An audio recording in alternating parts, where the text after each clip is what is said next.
consistency. Yeah, he's really talented. Strong arm. He can really push the ball downfield. Decision-making and interceptions have kind of been his Achilles heel. But this squad is surrounded Bayer with some talent on the outside as well, led by #1 wide receiver Ted Hurst and a couple of transfers that'll be in the mix tonight as well. And that includes DJ Braswell at running back, former South Carolina running back, among other stops, as Hurst goes in motion. There's some to think that this Georgia State backfield is more talented than the one Ole Miss will put on the field. Camden Overton Howard is their new tight end, and the senior transfer from Gardner-Webb picks up 7 on first down. What do we expect from the Georgia State offense? Well, look, it is a squad that, as you mentioned, reloaded in the portal with a bunch of SEC talent, SEC former talent in their backfield, guys that were top running backs in their classes from Georgia, from South Carolina, Ole Miss, Akron. They're loaded. They want to start with a run and play action pass off that. Del McGee in a second season as the head man in Atlanta, and they'll keep it on the ground on second down. This is Braswell. Mentioned the new pieces on the Georgia State side, a rebuild on the Ole Miss side of the football, one of the best in the country last year. Yeah, new faces all over the place. You see the transfers. Ricky Fletcher at corner, Antonio Kite on the other corner, an Auburn transfer. Sage Ryan, maybe the most versatile player on the back end, the former LSU safety, lines up all over the field, one of the leaders already, even though he's a new transfer. So Georgia State looking at a 3rd and 1 opening possession.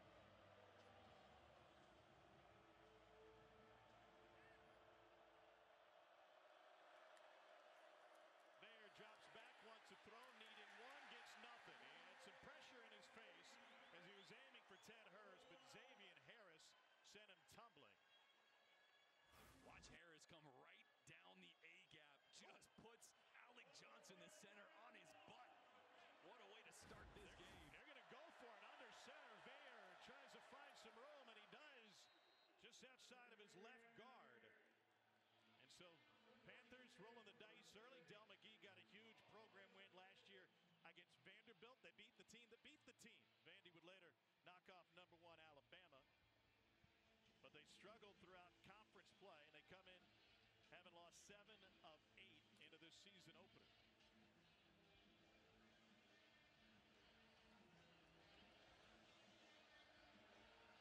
Bayer's been on quite the football journey. He left Canada as a teenager to come to school in the States and work his way eventually to Happy Valley, and tries to take off on the left side and finds just one.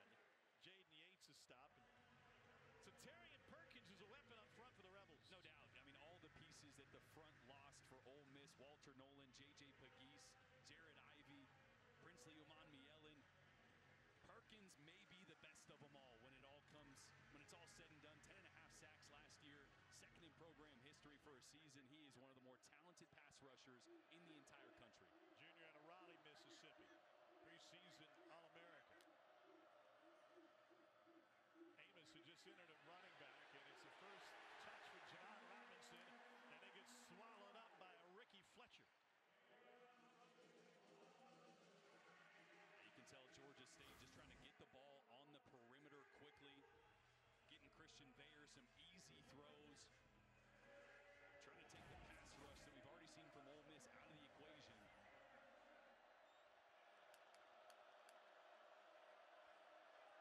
They're down 8. There's Perkins there at the top of your screen. 3rd and 8. You know it's going to be a pass. See if Perkins is able to get in the backfield and disrupt Bayer. Play clock to 1.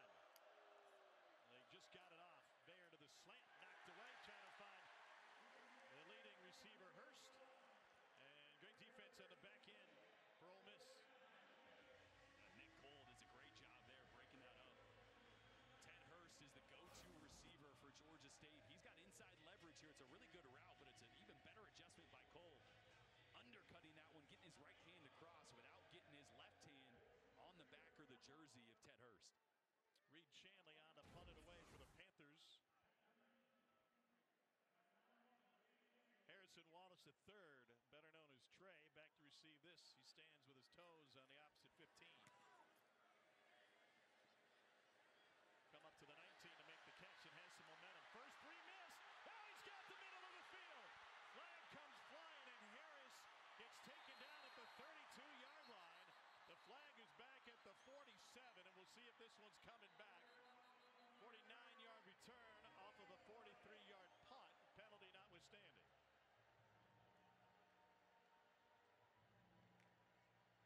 Game return, holding, receiving team number 16.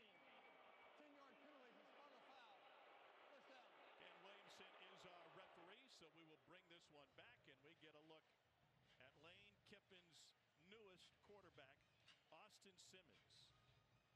Simmons was homeschooled. He graduated high school what would have been his 10th grade year, so he reclassified by 2 different classes. Got to Ole Miss, took his studies seriously. He already has a bachelor's degree in his back pocket, pursuing a master's in athletic administration, and now makes his first career start.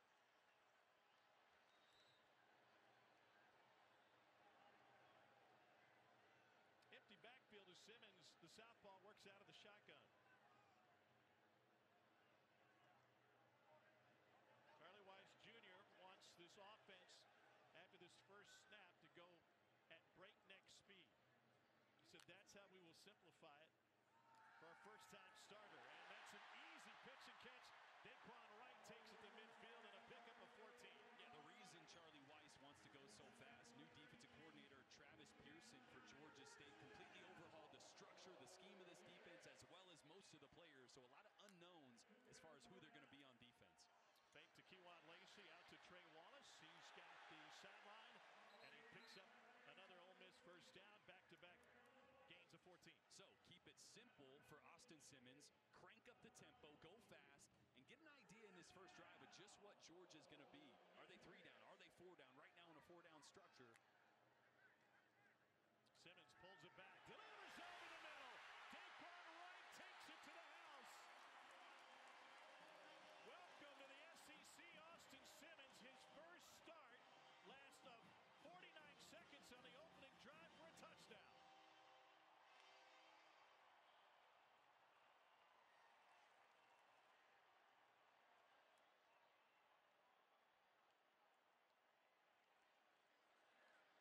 Well, he showed glimpses of it last season, especially with a high-leverage drive against Georgia. But in his first start, Simmons wastes absolutely no time. The kicker for Ole Miss, this is Lucas Carnero, preseason All-SEC. Transferred in from Western Kentucky. 7-0 Rebs. Vibes are high on the Ole Miss sideline. First possession, the Rebels cash in behind Austin Simmons and tight end Daquan Wright. TJ Payton back to receive this one and won't have a chance for a return.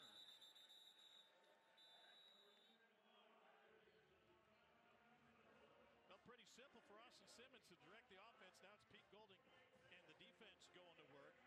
One of the most chaotic defenses in college football last year. And this guy's worth every penny if you can get to the playoffs. Tackles for loss and sacks were top of the food chain for the Land Sharks. Yeah, Pete Golding, well-deserved. Got an extension that made him the highest-paid assistant in the SEC. That defense was the #2 scoring defense, #2 rush defense in the FBS, mainly because of how good they were up front. So continually tonight, we're going to be putting a highlight on that defensive line as they look to reload the dominance that they had last year. It's Hurst in motion. DJ Braswell is at running back behind Bayer. Bayer goes to Braswell out of the backfield, and he gets swallowed up. Call this defense under Pete Golden feels like it's just reloaded. We got flags and some smack talk in the backfield. We got a helmet ripped off. Big number 0, the tight end, Camden Overton Howard, in his first game at Georgia State, decided to remove Princewell Umanmielen's hat.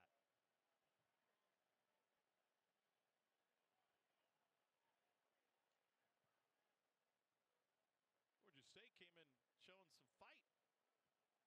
Umanmielen, one of those new toys that this defense got in the portal from Nebraska. Obviously, you know the name well. His brother was here last year, a big part of that defensive front. Dead ball personal foul. Number 8, 0, the offensive team. Number 4, 8 on the defensive team. Those fouls will offset. The down will count. It's now second down.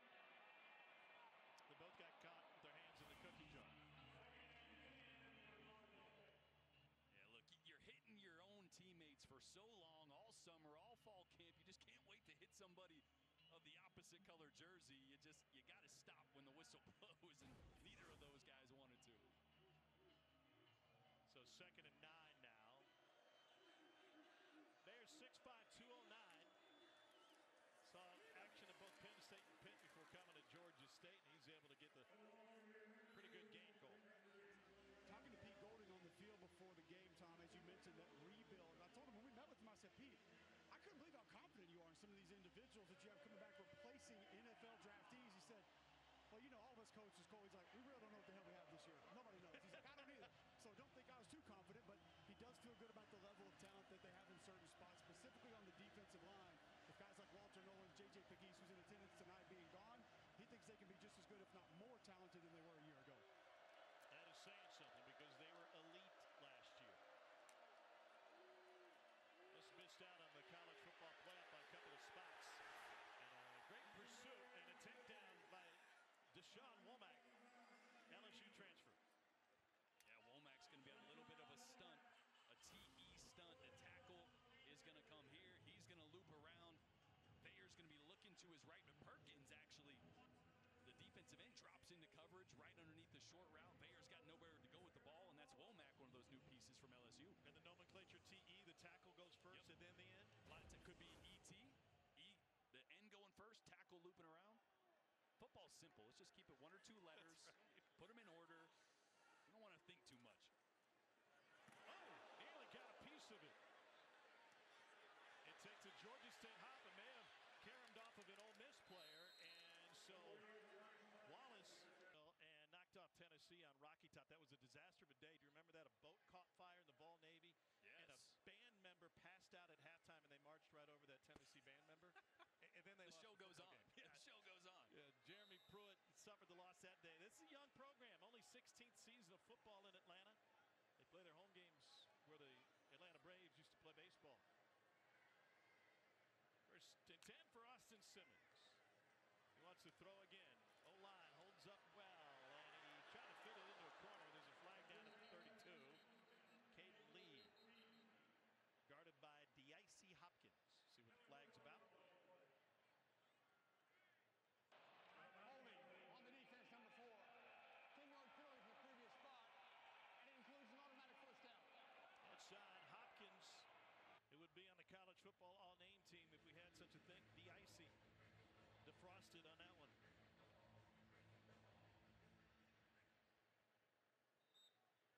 Del McGee in a complete rebuild. We were talking about how young this program is, but it's a proud program. Before last year, bowl games in 4 out of 5 years. So they haven't been around long, but they've had a lot of recent success. Simmons hit as he throws, and he's picked up in midfield. Georgia State's Chom's Jine takes it down to the 20-yard line. 24-yard return for Jine. The transfer in from Independence Community College in Kansas. Boy, Patrick Kutas, the transfer from Arkansas, playing right guard, working on Henry Bryant. The best player is just going to disengage, and a great rip through by Bryant for the sack. Obviously, Austin Simmons looking the opposite way. Big momentum play early here for Georgia State.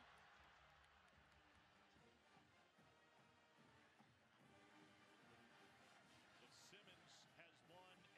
Cameron Brown is a new quarterback for Georgia State. Transfer from Texas Tech. Played in 8 games with the Red Raiders last year. He's got Branson Robinson behind him.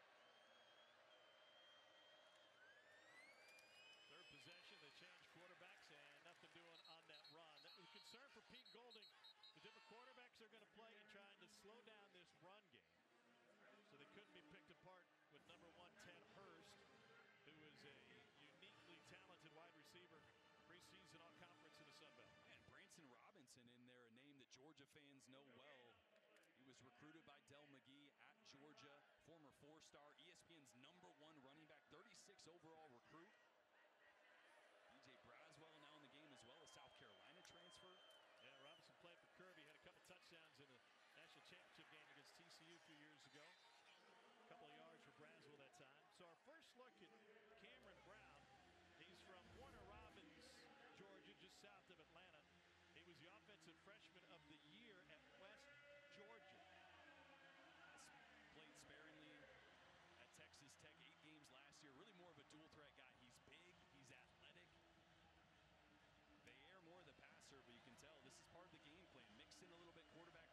zone reads, try to change things up for this Ole Miss defense.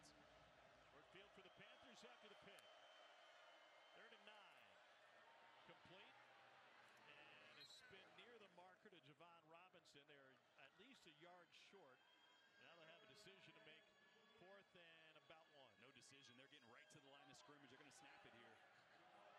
They've already converted 1 on a QB sneak, and now they do it with their second QB. And that was pretty easy for Cameron Brown. I love that. Not enough teams do that. There should be a one-word call if you're within a yard. Tempo to the line of scrimmage. You catch the defense off guard. Quarterback sneak is a tough play to stop. Del McGee rolling the dice, knowing he stole a possession on the other end with the interception. His chance here to tie it up and get some momentum and some confidence back for this young team. There's some other advantages with a shorter center and taller defensive tackles for Ole Miss as well. Former Ole Miss running back Rashad Amos is now in the game for Georgia State. His first touch in a visiting uniform here. Picks up 3. Go back to that center nose matchup goal. Well, Alec Johnson's listed at 6'2". There's no way he is. Watching him play, he reminds me a lot of Willie Lampkin at North Carolina last year, who's going to make an NFL roster. I think he was like 5'9". He's a little bit. Alec Johnson's a little bit taller than that. He makes every call. I talked to a coach on the staff before the game. He said the coaches that came in that were new on this staff, they wanted to run him. They thought they could get a better player. Went and got a couple different guys. He ends up winning the job again after being the starter last year. Handles everything mentally. He's a guy that just understands body control, hand placement. He's a really good football player in the middle. 2nd and 7. Amos is taken down by Franklin. And that'll leave a 3rd and about 4 now for Georgia State. Panthers have yet to convert a 3rd down 0 for 4. Well, you got to find Ted Hurst. You're Del McGee in this Georgia State offense. Find number 1, your best receiver, 6'3", 195. He's a mismatch down here. He's going to be at the bottom of your screen. Number 1 right there. He was 2nd team all-conference for Georgia State last year. Entered the portal but returned. And he was guarded well, and so it ends up a quarterback sack. Xavier Harris takes down Cameron Brown. Boy, and watch this, Ted Hurst. He's the guy that Cameron Brown wants to go to. He's waiting, but he trips coming off the line of scrimmage here. Gets his feet tied up. Friendly fire. Nowhere to go with the football for Cam Brown. That was going to be in the back of the end zone using the height of Ted Hurst. Instead, it's a field goal attempt and trying to get 3 points off the interception. 30-yard attempt for Liam Rickman. He made 74% of his kicks last year. Accounted for 15 points in her upset against Vanderbilt. And the knuckleball is off the post. And a doink ends the possession for Georgia State. Lane Kiffin telling us yesterday he wasn't happy with the way they ran the ball last year. They rebuilt the offensive line in many ways. Yeah, remember the only returning starter, Diego Pounds there. P.J. Wilkins and Kudus both transfers this year. Simmons nearly blasted, somehow evades the pressure, and he slides into 2nd with a 9-yard gain. There's a flag back at the 12-yard line.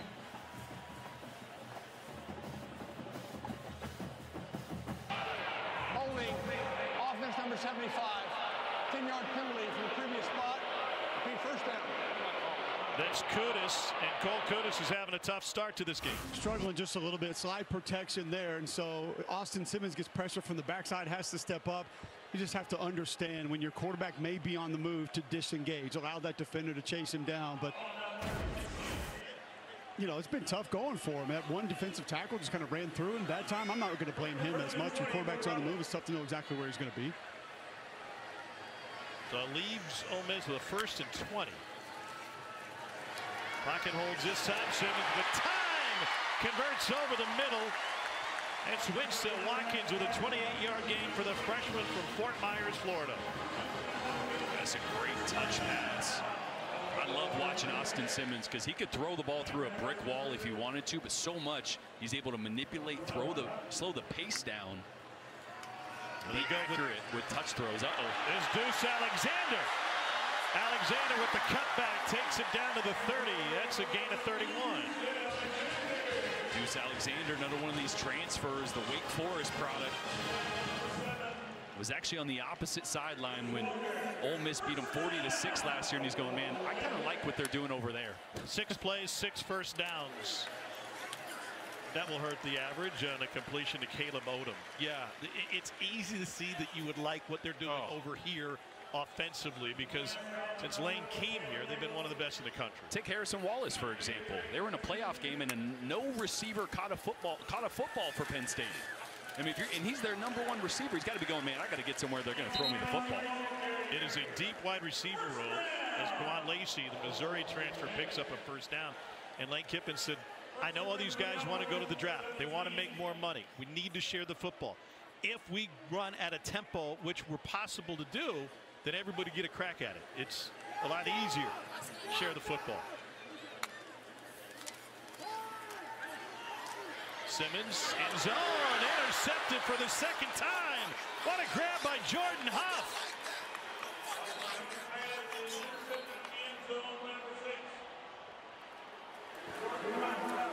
Boy, Henry Bryant for Georgia State is absolutely whooping whoever he is lining up against. This time, P.J. Wilkins. Watch him right here. He's going to get in the face of Austin Simmons rushing from his left side, left-hand quarterback. It's going to change the arm angle at the last second for Simmons and contribute to that interception. That's 2 times that the offensive line protection-wise have kind of led to bad decisions, bad throws from Austin Simmons. And the second time Henry Bryant has turned into QB hurry, his 3rd season here with the Panthers. And Georgia State goes back to Christian Veyer.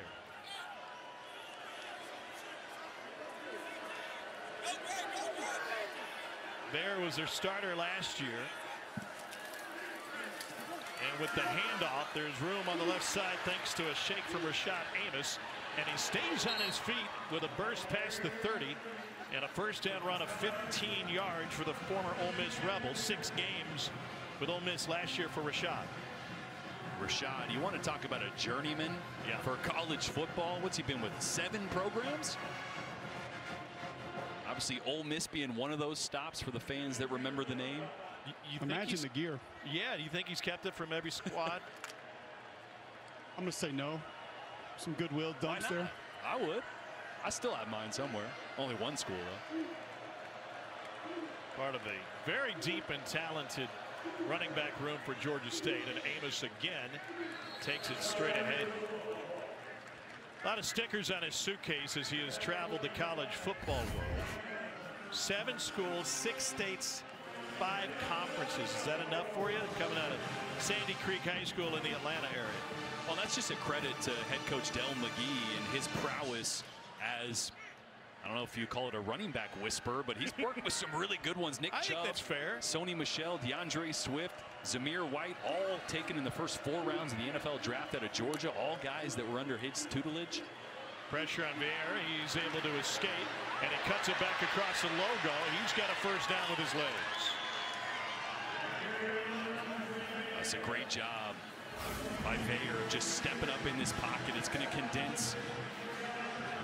Roman Mielen from the left side forces Veyer up in the pocket and using the athleticism. He's not that twitchy, but he's athletic enough to make you miss and get his big 6'5" frame going downhill. This is nervous territory for Ole Miss. Sure. After a really fast start, Georgia State, 2 turnovers and climbing their way back into this game once again.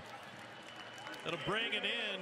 We're going to play both guys. We're just trying to make sure we're getting our 2nd string guy in the game to make sure he's ready to go when his play is time for his play to be called. So we're going to play both guys. So we're just rolling right now. Henry Bryant, this defensive line, having a lot of success up front, pass rush and slowing down the run. How do you slow things down in the secondary against this group? Yeah, we can't bust coverages, and we got to play with better eye discipline. We're not doing that right now. We got to get our hands on the receivers and play a little bit more man in zone. Thanks, Coach. Thanks. Well, Del McGee left a national championship program for his first crack as a collegiate head coach. He was hired 8 days after Sean Elliott left last spring, after Georgia State's spring practice had already begun. It was a whirlwind week from McGee. It was part of the Para-National Championships with Kirby's program and the 2018 National Recruiter of the Year. Cole. Well, he brings that recruiting prowess, Tom, and I spoke to Terry Bowden, his college coach at Auburn, about, did you ever know that this was coming? Did you ever think he was going to be a college coach? And he said, I don't know what his plan was, but he was always the first DB in. He was always over-communicating with everybody, always going out of his way to make sure everybody else had their responsibilities down as well as his own. Well, as a player and as a coach, going back to his Auburn days, he's only had 5 losing seasons. Swing pass and incomplete. He told me before the game, Tom, he said coaching was not in the works. He said, I didn't grow up thinking I was going to be a coach. Didn't think I was going to coach in college. It kind of presented itself. He took an opportunity once he finished playing football. And obviously, he's been one of the best recruiters in the nation for years. Now getting an opportunity. You mentioned the difficulties of when he took over this job. I mean, I can remember talking to their head coach about going and playing at Alabama many years ago, and then the Sun Belt just starting out. And he said, we played Alabama so we could get lights at our practice field. Well, this is a program tonight that's had a hard time on 3rd down, 0 for 5.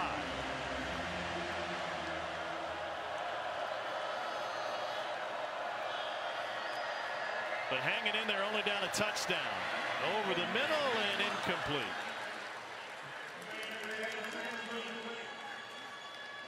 By the way, Cole, back to that recruiting success. The #1 class that he recruited to Georgia when he was the National Recruiter of the Year included Justin Fields, Zamir White, James Cook, Jordan Davis, among others. Woo. It was one of the highest 247 composite ranked classes in history. They had the #1 quarterback, the #1 running back, and the #1 offensive lineman. Feels pretty good. Yeah. That'll get you a bullet point on your LinkedIn resume. Panthers punting it away. Fair catch. Ashford taken inside the 5 at the 2-yard line. And a flag. It looks like kick catch interference, and that'll give him some breathing room after a 42-yard kick. National epidemic catching punts inside the 5.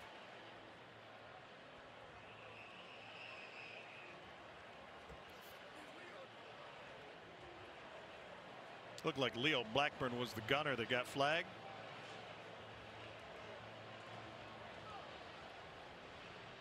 Lane Kiffin's squad hasn't given him much to smile about since that opening drive. At the end of the kick, personal foul, kicking team, number 8, 15-yard penalty, respond to the foul, 1st down. So tack on another 15. See Wallace there making the fair catch. Yeah, that'll usually get you. Bailed him out a little bit, though. I don't advise fair catching at the 2-yard line. See where your feet are, right? How about Austin Simmons? You saw him warm up. You saw him in the spring carnival a couple of years ago. Yeah, not a great start, but there is a lot of talent, and I love first play of the drive against Georgia last year, the trust that Charlie Weiss had him. Let's roll him out. Look at the arm talent, the velocity and the accuracy that he's able to generate. And then I love this. Again, down in the red zone, your first drive against Georgia, you're throwing into triple coverage, but that's the right call. And he's throwing his receiver open, so he's able to see the field in 3-dimensionally is what I call it, and this is it. Dropped it right over the top, and Trey Wallace has an Ole Miss first down. Couldn't have placed it better, and it's a 47-yard strike from Austin Simmons. And the first splash play from one of these transfer receivers goes to Trey Wallace. Just straight ran by the DB. And now they'll try to get it done on the ground. Kawan Lacey is able to pick up 7. Well, Wallace does a great job at the line of scrimmage. He's probably thinking he was going to have an outside release, gets an inside release, beats him with speed, and then he stacks him. He gets back on top of the DB to allow that ball to go over the top and protect the throw. Brings to mind something that both Lane Kiffin and Charlie Weiss hit on with us yesterday. We don't want you to overthrow any one of our wide receivers. And that sounds simple, but the line of thinking is give them a chance to win the ball. Yeah, there's just the ball skills from Dejon Stribling, Wallace, guys like Caleb Odom, Daquan Wright, Caden Lee, obviously the returner. So much talent. Don't overthrow him. And Austin Simmons could overthrow Usain Bolt if he was out there running. He's got that kind of arm, but you saw the touch and the accuracy he was able to put on that one right in the breadbasket for Wallace. What are some of the other things his coaching staff is watching for when he gets his first start, and a guy without very much mileage on his tires, even though he saw some action last year? Yeah, I think it's the decision making in the RPO game, right? So much of this Lane Kiffin offense is based on showing the run, putting it in the belly of the running back, reading the defense, whether it's one guy on the second level, a safety on the third level, making the right decisions. That was one thing in Jackson Dart's first year. He had too many turnovers, too many bad decisions. Then he developed into a guy that could protect the football. Austin Simmons young. He's got to avoid those mistakes early as well, and we've seen a few of them already tonight. Josiah Robinson, the injured Panther, walks to the sideline. Cole? We asked Charlie Weiss two things, Tom, that is going to give you confidence that Austin's ready for this moment and that he can excel in this offense. You mentioned one of them. That's don't overthrow a receiver down the field. The other was take a check down. Yeah. Just want to see if he can operate the offense within the guidelines that we've been coaching it. You saw one there, not overthrowing down the field. And, of course, check down something that I feel like he's not going to have a problem doing either. Trinidad Chambliss is the new quarterback. They're going to get the second stringer some run. Transfer from Ferris State, where he won a national title. This is the first third down of the game for Ole Miss. He's a running quarterback, and he lives up to that reputation by delivering a lick and picking up the Interesting. We had the conversation, I think, in one of the commercial breaks or maybe pregame, like, what's the QB run game going to look like with Austin Simmons? Jackson Dart was a bulldozer when he wanted to be, so he can go in between the tackles. Maybe we do see a little bit more of Trinidad Chambliss for some of those between the tackle Q run games that Charlie Weiss and Lane Kiffin dial up so frequently. So Simmons back in as the signal caller, held that handoff a long time. And Kewan Lacey, a Dallas product by way of Mizzou, taken down by Brett Washington. Jordan, I thought the interesting part of that was Coach Weiss, Coach Kiffin told us we're not going to run him like we did Jackson Dart. You know, he's not necessarily built for that. When you stand next to him, he looks kind of like he's built for that. Like, the kid is put together extremely well. Now, he didn't have the lower body that Jackson did, but it looks like he absolutely could handle it. They're also very different from a leadership perspective, and Austin told us he's learning to be a little bit more vocal, taken down there.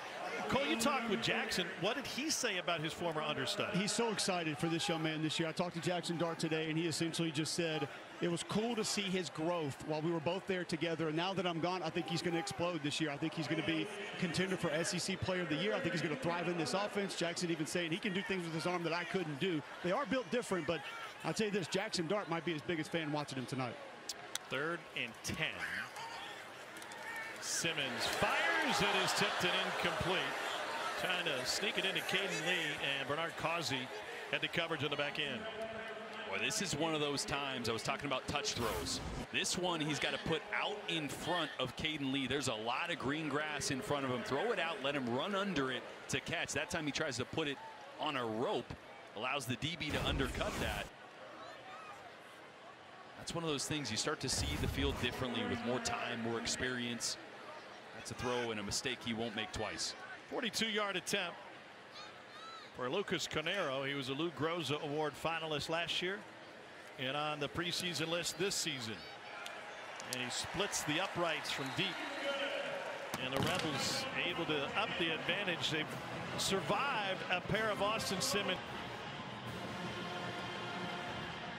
And in that booth is Hugh Jackson. He's in there somewhere. Yeah. Former NFL head coach.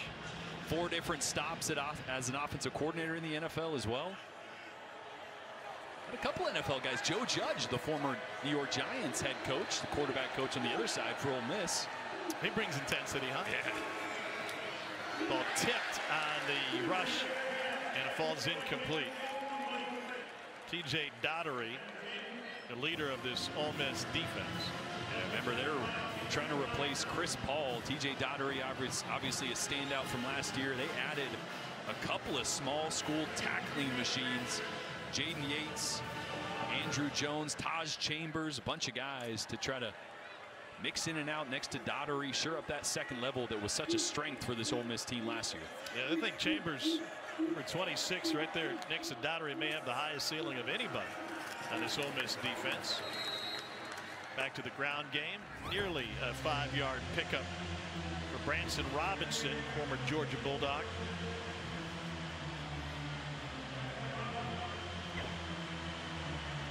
Been a long journey for Robinson, who's from just down the road in Canton, Mississippi. He exits, and he's replaced by another SEC caliber running back. They're down 6. Perkins really hasn't made his impact on this game yet. One of the top pass rushers in the entire country right here on 3rd down. Let's see if he can get in the backfield. Ole Miss brings the house just over the middle and incomplete. Trying to fit it into Overton. Howard, tight end. They lost a really productive tight end, transferred to Maryland in the offseason, so looking to Howard to take over that spot. Dorian Fleming now playing with the Terrapins. Yeah, ball came out so fast. Really on target throw. That's one that Overton should bring down.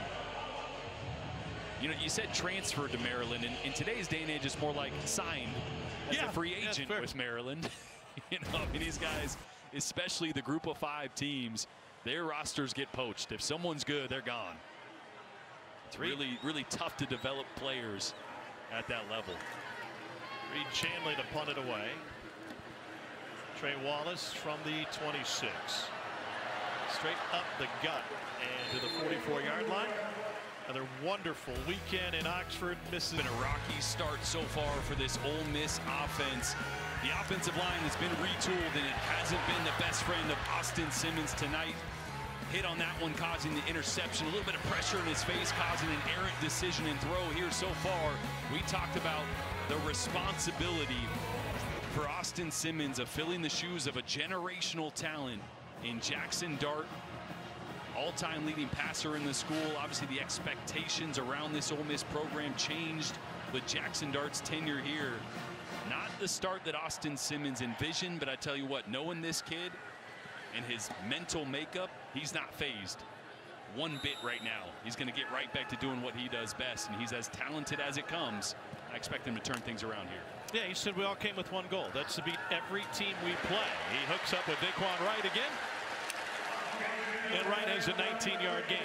A second time they've used a hard play action there to get Daquan Wright on the second level behind those impacted linebackers. And here's the tempo. They need to get back into a tempo flow here for their young quarterback. Simmons hit as he throws again as the pocket collapsed. It was Henry Bryant one more time. He has been a wrecker. Jordan, you go back to that previous play, though, to Daquan Wright kind of coming through the middle, that fade down the sideline, one-on-one that was wide open. They used the same motion there. It's one of the things that linebacker and safety both bid on, seeing him sort of insert through the middle of the line of scrimmage. Well, number 10, Henry Bryant, has inserted himself in the Ole Miss backfield time and again. That time he got by center Bryson Sanders. Pump one way, looking another all day, and a strike complete for a first down to Trey Wallace. Boy, great protection that time for Austin Simmons. He got to look to 1 to 2 to 3 to his 4-3 essentially on the backside. Finally, this offensive line giving him some time. Third catch for Wallace. He's already got 80 yards in this one. And now Kewan Lacey. And Lacey squirts through, makes it all the way down the 11-yard line.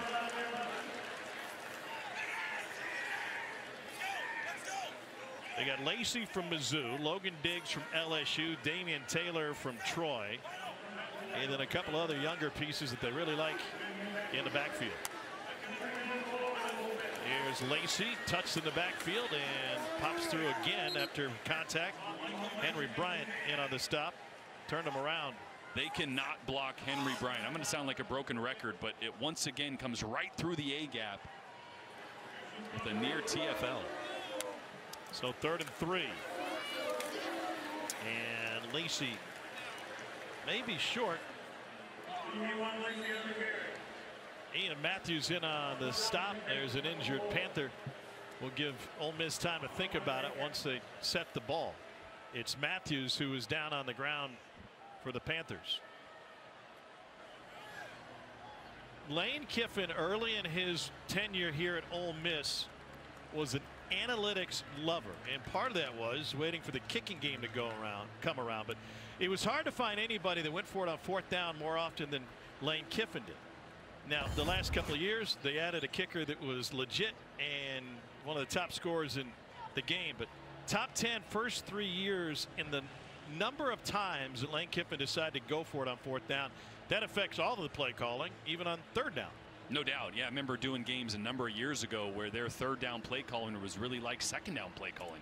They weren't even necessarily trying to get a 1st down as much as they were sometimes just setting up a short 4th down to go for it. So analytics change, and that's one thing. It's not just black and white. It's not rigid. As your kicking improves, as the range improves, as the accuracy improves, those analytics change, and so the book will tell you something different than maybe it did a couple years earlier. And I wonder also if there's some impact to go a little bit more conservative when you have so much on the line.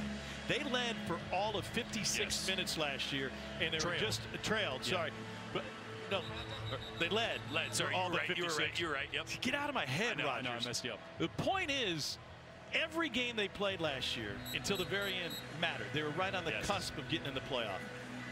And really, the defense, you could lean on them a lot more, right? Sure. You didn't have to feel like you need to steal a possession here or there 1 or 2 times a game and go for it on 4th. You go, hey, let's punt, put our defense back on the field, play a field position game, something that Lane Kiffin hadn't done a ton of in his career. But here we go, 4th down, and they'll be rolling the dice. And it is all of a full yard for Ole Miss as Georgia State rotates some guys in. And now Rebs hurry to the line. Out of the shotgun, they're going to snap it to the tight end, Daquan White. And he's able to pick up the 1st down. And Charlie Weis Jr. has this in his bag of tricks, Cole. He has long leaned on big guys to take over the QB run game. Well, J.J. Pegues is here tonight, and we asked Charlie, who fills that role? I don't know what the jumbo athlete situation was looking like, but he said Daquan Wright could be the guy that handles it for him. And he's able to pick up the 1st down. We've seen 2 different guys run it from the quarterback position, not named Austin Simmons tonight. Lacey takes a beating, powers to the goal line, and he's just short. And they'll have 2nd and goal inside the 1. I think when you hear Lane Kiffin say we hadn't had a guy like him since Quinchon, that's the kind of run you think about right there. And it's Lacey again. He's met, spins free, and he splashes into the end zone. What a run by Lacey.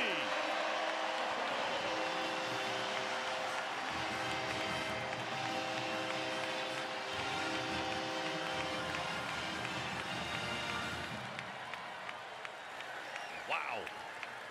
Thought he was dead to rights. He's like a snake in a lawnmower. Just came spitting out the other side. Boy, 5'11", 210 pounds. He met Henry Bryant at 6 foot 290 right in the hole and bounced right off him. Here's Carnero for the point after. That was a solid drive. 9 plays, 56 yards, 250. Well, I don't have the stamina like you. No, we gotta work it. We gotta get you into in-season shape. Back to the ground game for the Panthers, and Rashad Amos, former Rebel, takes it past midfield. 29 yards on 1st down. Really good block by right guard Donovan Funch, climbing to the 2nd level. 52 there.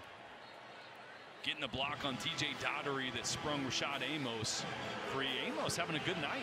53 yards on 5 carries. Some of that eye candy Pete Golding said he was worried about. You get the split zone, so coming across the opposite direction with that jet motion coming at the same time, so kind of double your pleasure for the eye candy. Mentioned that he's on his 7th different school. That is a long trip.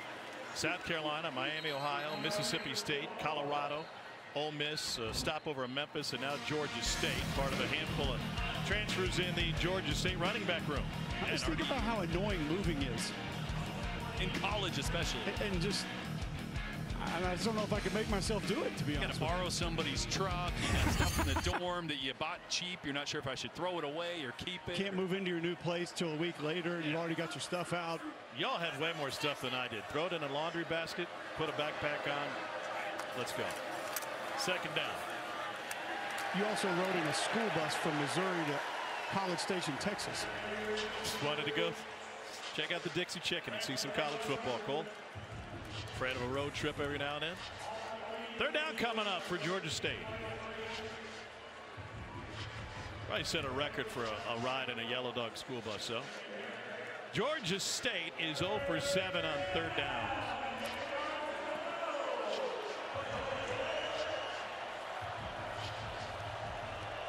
Christian Baer, the signal caller, second year as a starter here.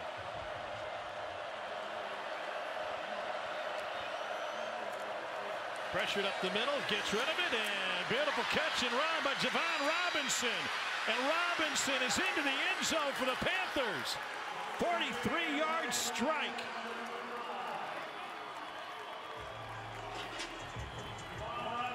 Longest play of the night for Georgia State. Boy, the ball was a little high, and watch how Nick Cole responds to this. You're going to get an inside slant on the right side of your screen. It's going to come into the picture. The ball's a little high, and Cole is going to kind of flinch or jump, and that's that one step that allows the receiver to get to the inside, break a couple tackles, and that's the answer Georgia State has been needing. Defense have gave them opportunities. Offense has let them down, and this one just got a little interesting here with 5 minutes left in the first half, excuse me. Yeah, they only needed 4 plays to cover those 75 yards and cut the lead down to 10 now. And Tom, Jordan, we got our support staff with Chris and Greg back with us again, so happy to be with you. The Austin Simmons show has hit a couple of snags.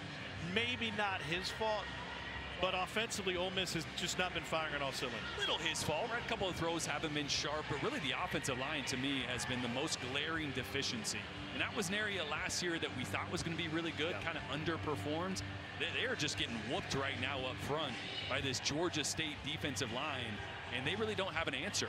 And so maybe the answer is get the ball out quicker. We haven't seen a ton of RPOs, haven't seen a ton of quick throws to the perimeter.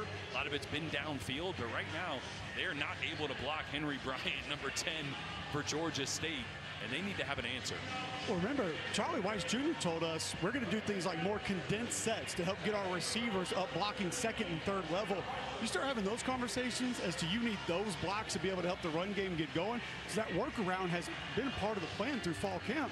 Obviously not happening here tonight, though, but they had planned to just find different ways to be able to create some things in the run game. Brandon McAllister puts it in the air. And no return for Ole Miss. Well, Henry Bryant up front, the redshirt senior to Delray Beach, Florida. The Louisville transfer has been a wrecking ball. Yeah, honorable mention, all Sun Belt Conference last year. Pencil him in for first team right now after this performance. It doesn't matter who's over him, whether it's P.J. Wilkins, Kudus, Sanders. No matter what, he's been in the backfield almost every single play. Not a good sign for one of the bigger question marks I had about this offense was the offensive line for Ole Miss. Right now, the 5'11", 285, 295-pound Henry Bryant is putting on a show. This is his third stop. He started at Louisville for a couple of seasons, then to Troy, and now his second season with the Panthers. Bring the tight end right in, and they throw it out to the perimeter. A little shake and bake by Deuce Alexander. Maybe gets him another yard. Love it. What did I just say? Quick throws to the perimeter, right? Get your athletes in space. That's a first down call. It's just a hitch route. What do you get? 8 yards? 2nd and 2. Love it. Way ahead of schedule now. And so they'll try to run for it. And maybe a yard that time for Damian Taylor. And he is stopped short of the first down. So 3rd and less than 1. Oh, big test here for this offensive line that's been much maligned for this game. 3rd and 1, you got to be able to get this. You're bigger, you're stronger up front, at least on paper. Cole, is it who do you run behind or who do you run away from? Well, it's going to be dependent on the front. You can't just go up and say, hey, we're going to go behind this offensive line. It depends on how the front is. 2 tight ends in the game, and it goes straight ahead from the quarterback position. That was Damian Taylor taking the direct snap. I like the call. It's an odd front, so you get a 0 nose, and then you get 2 4 eyes, almost 5 techniques. So go right in the B gap between them where there's no human. No human. You usually want to run where there's not a human. Not a single one. Yeah. Well, Cole mentioned the odd front, the even front. That was a big question for Charlie Weiss because Travis Pearson is the first-time play caller on the defensive side for Georgia State. So they had a hard time finding film. Here's Simmons running with it, and he's able to pick up a first down with his legs. And they're going tempo here. Yeah, trying to hit a big shot downfield. Nobody open, really good coverage. So Austin Simmons does the right thing, tuck it. There's a little bit of that athleticism. So they pull the ball back to the 50 where he started his slide and is able to escape the pocket again. and gets taken down out of bounds. So Charlie Weiss was going through Travis Pearson's background, and he said, you know, he was at Alabama State. We had to look at that. We had to look at the Kane Womack stuff at South Alabama, the John Summerall stuff from Troy and Tulane. We watched all of this film. We still weren't sure what they were going to do. So we have this big staff. They got plenty of time. We went and looked through every one of their Instagram pictures to see if we could decipher whether or not they're running a 3 or 4-man front. That is deep research, right? Let's turn to the social media. It's not like they have plays on there. They're just looking at the pics that they put out from fall camp. And they did enough digging to realize I think they're going to base a little bit more of a 4-down front. I mean, that is some internet sleuthing if I've ever seen it. I loved how he said we saw a couple of spring scrimmage highlights that we thought maybe that's what they're going to be in. 3rd and 1.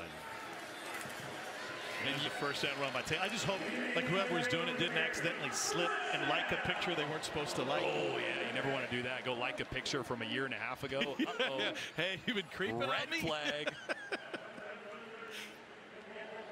Yeah, they did a deep dive on our staff, looking at everything. Approaching the 2-minute timeout. Ole Miss trying to answer the last Georgia State score.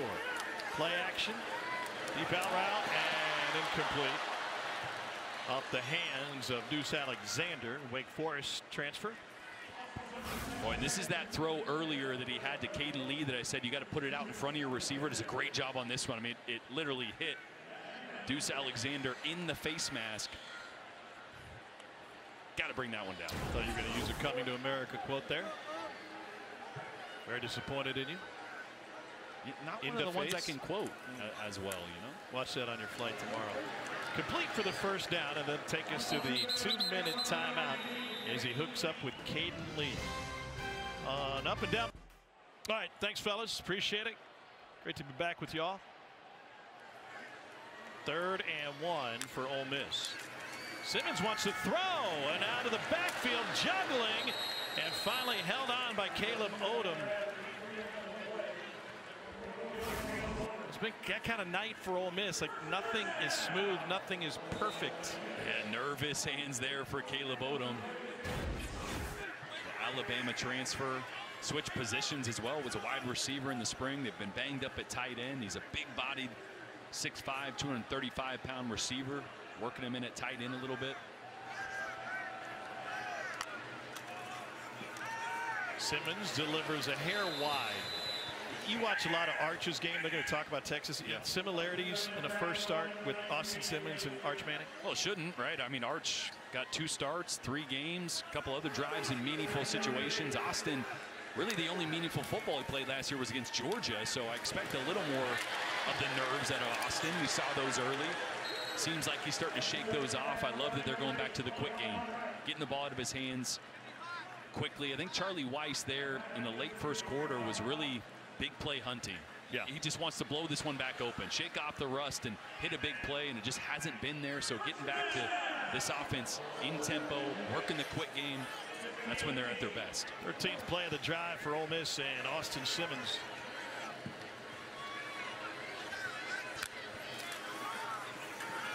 Simmons pulls it back, takes it himself, and takes it inside the 10. Ian Matthews to stop for Georgia State, under a minute to play.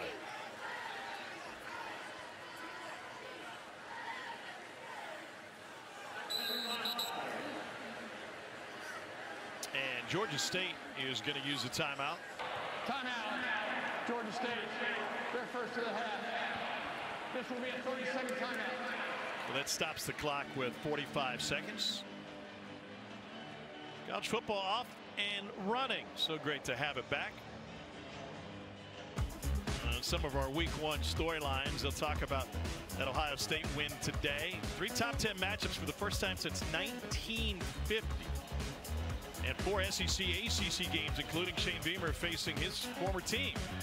Played for Virginia Tech. They do it in Atlanta tomorrow. And Lee Corso made his final headgear pick. He went out a winner, put Brutus out for one more time, his first love.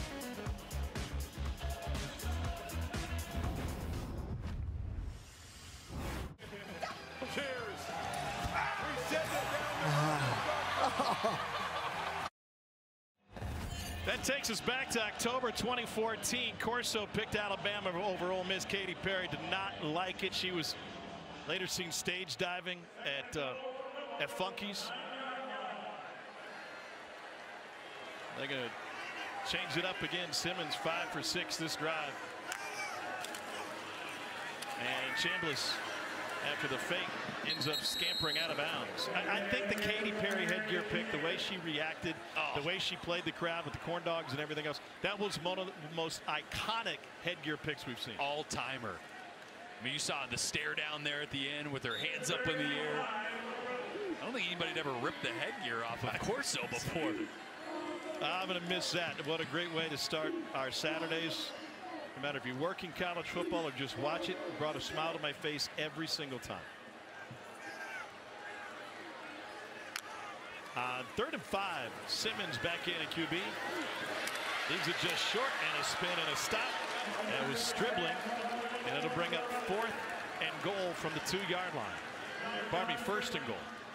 First reception for Dejon Stribling as well, a guy I expected to get involved much sooner. Under a half-minute to play in the first half. Simmons hands it off, and Lacey reaches for the stripe. He's in. Another touchdown for Kewan Lacey. 2 touchdowns for the transfer from the University of Missouri.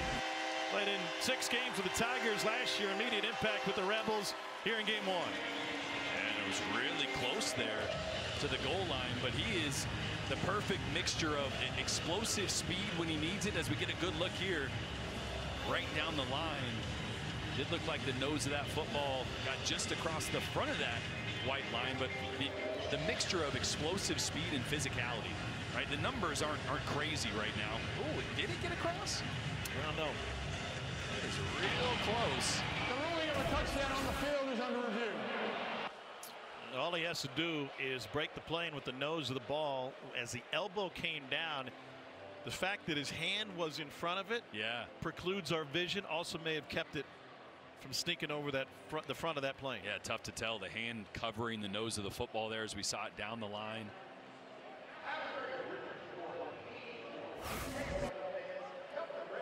It's a good look at it here.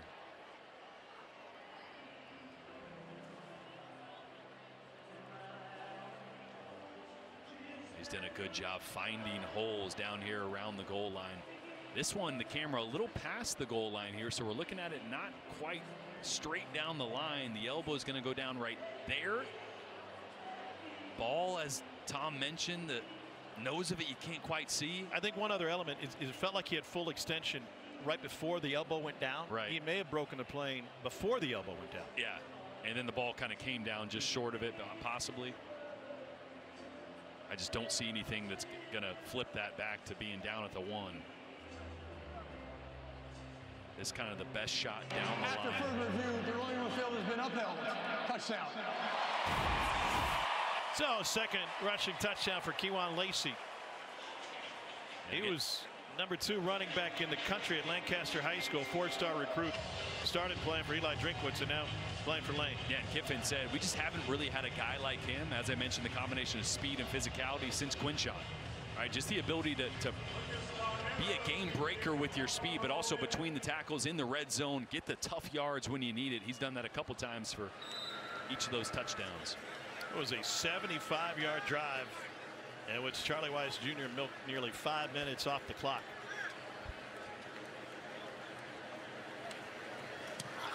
Carnero punches it through. There's a flag on the play.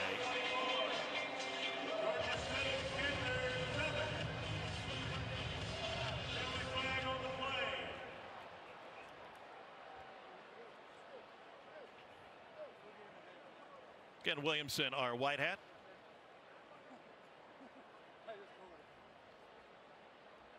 It was a little early jump from one of the Georgia State guys. I think that'll. He's trying to get. Kent's trying to, yeah. Given just like, we just made the field goal. Let's move on. Yeah, take the point. The offense coming back out onto the field here. Offside. Defense 18. The penalty will be half distance to the goal. We'll replay the try. Interesting. You think they go for 2 now? halfway. Yeah. The offense is trotting out there. Trinidad Chambliss in the game. You can see the early jump there. All right, Chambliss, every time he's come in, it's been a quarterback run. Does that change here? Well, let's go for Dos, brought to you by Dos Equis. Chambliss won a Division II national championship with Ferris State, from the GLIAC to the SEC now. They're loaded up to come up the middle. Chambliss fakes the toss, takes it himself, and he's in. So after the penalty, Lane goes for 2. And if they don't have QB run with Austin Simmons, they're able to supplement it with the play of Trinidad Chambliss. Here's a guy who didn't play his first 2 seasons at Ferris State in the Great Lakes Intercollegiate Athletic Conference, where he was the Conference Player of the Year.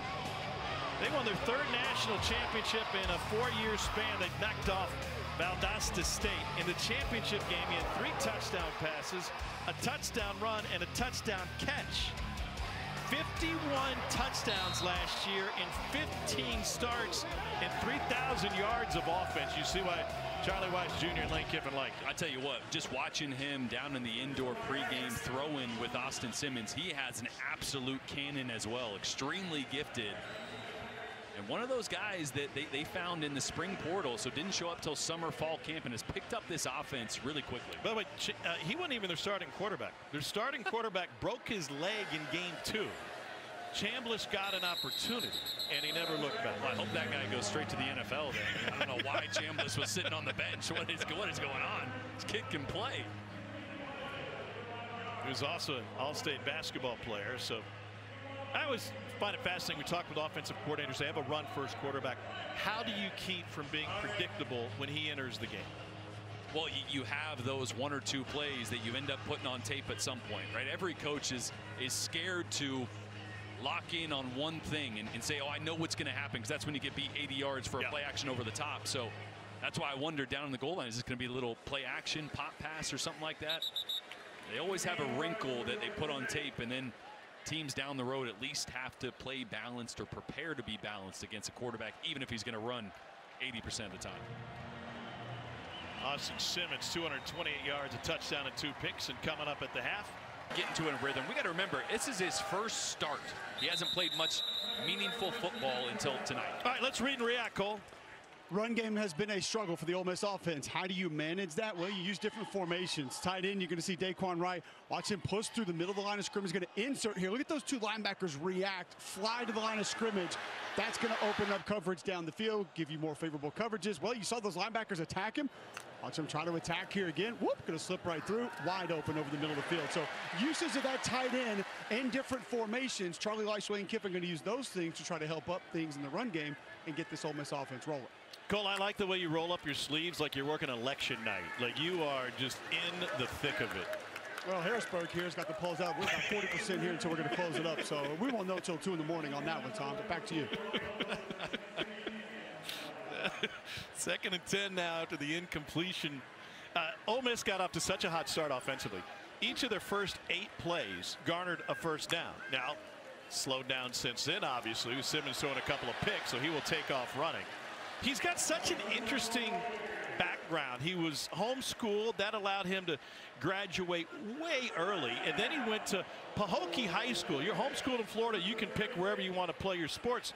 So he had about a 2-hour drive from his house to Pahokee High School for football.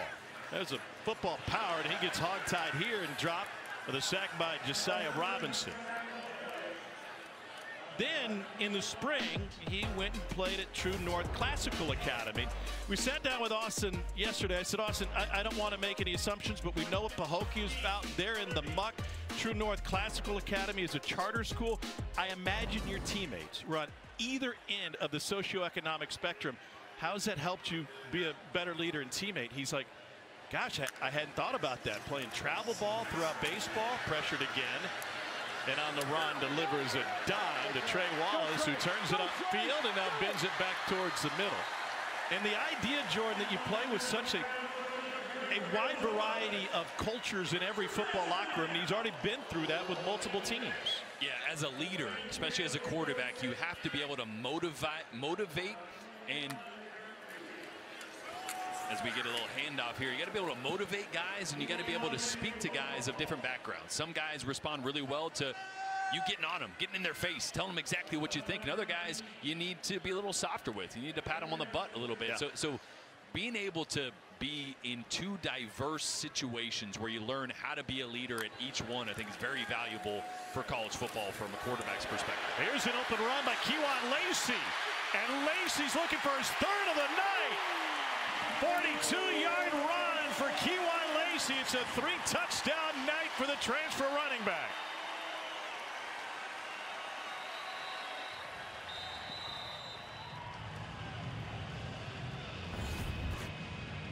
Third Mississippi player with multiple rushing touchdowns in his debut since 2000.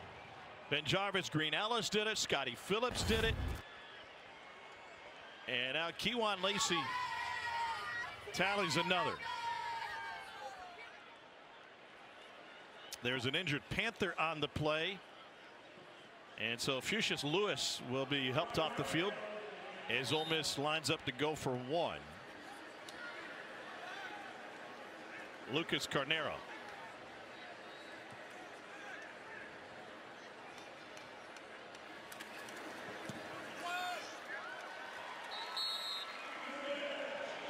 (32-7). Let's take a look at this touchdown run by Kewan Lacey. Yeah, look, Georgia State's going to bring a cat corner. They're going to bring a blitz from the corner to the boundary. He's going to come, and Lacey's going to push it up and then cut this back. And watch the block here by Diego Pounds. Just pile driving the left side. Great push. Lacey does a really good job of getting north and then cutting to the left, avoiding that cat corner that's coming on the pressure that has support on that side. And then you see the game-breaking speed that Lane Kiffin was talking about, and a little windmill to finish it up. Yeah, bringing the basketball goal back one more time. We tried that out one time on the sidelines. It didn't work out so well for you. I finished. I don't know what you're talking about. Yeah. Did you? Yeah. I mean, it went in the basket. That's all that matters. Style points are about a 2 out of 10. I am the least stylish person in this entire building. But you know our friend Cole Kubelik, don't you? Cole won a slam dunk contest this last week. That was all Judge. No return this time. Cole, we're talking about Austin Simmons' background playing at two different high schools, baseball on one side, football on the other. You talked to his dad, Dave, but how do you think that impacted him as a leader? I thought it was a brilliant question that you asked about leadership, dealing with different individuals, and Dave said, no, that wasn't actually part of the plan, even though Austin told us, yeah, it's going to be beneficial. His father, Dave Tom, told me it would have been malpractice to allow him to play baseball at Pahokee. He said, what? They play baseball, but, you know, they don't play baseball. He said, Austin would have hurt some of those kids throwing the baseball at him if he'd have played with those kids over at Pahokee. So felt like Austin was a little bit further along than maybe what the Pahokee kids were putting on the baseball field. Surprised he doesn't have a smile on his face right now. Austin originally committed to play for Kevin O'Sullivan at Florida. Ended up here as the understudy to Jackson Dart.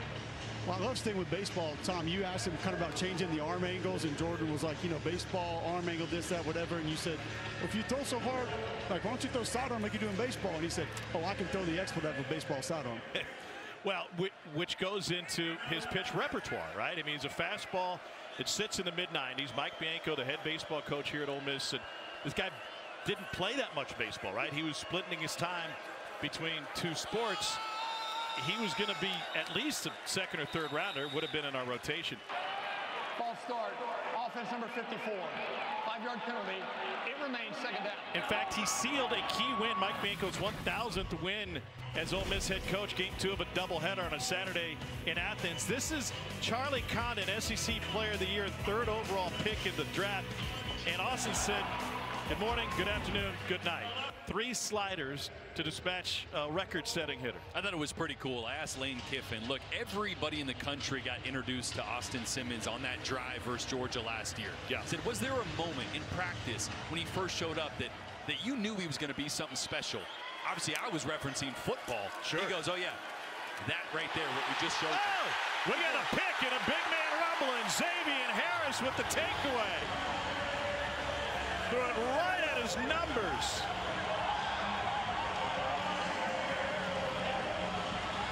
And that'll set up the Rebels with a short field. And now the big fella gonna rock the rim. Hello, a good one. He broke it. He snapped it in half.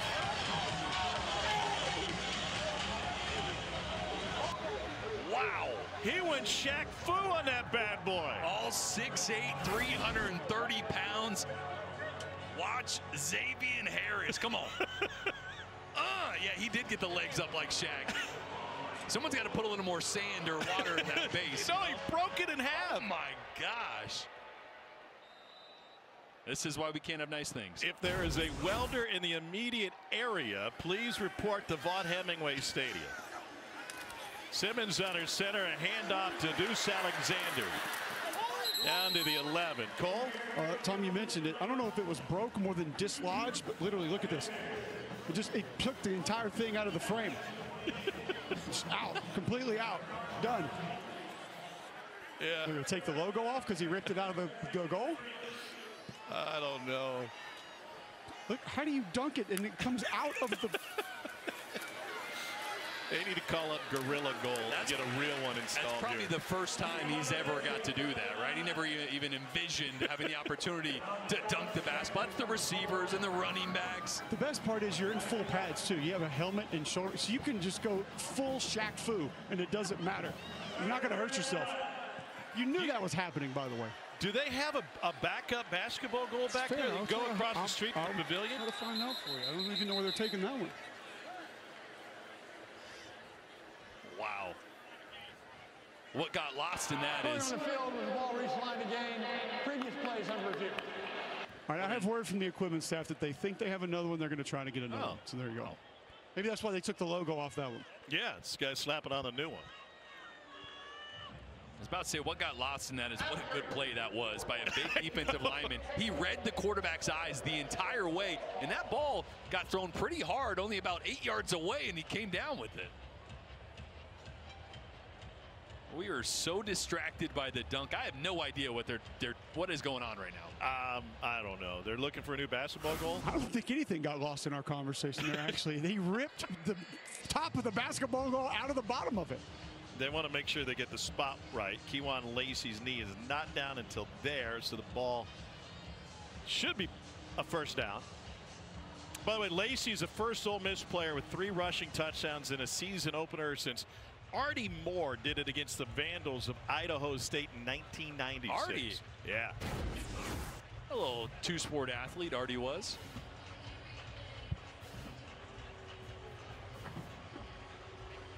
My bad. After further review, the runner has been moved down to the 9.5-yard line.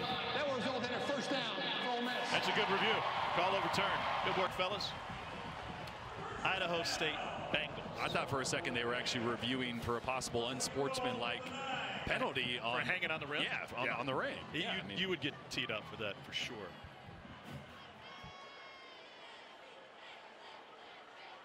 Come off the rails, and we're not even 5 minutes into the third quarter. Cole, I expect a full breakdown on Read and React Monday night. Yes. I don't know. That can't be Block Party. What do we rename that?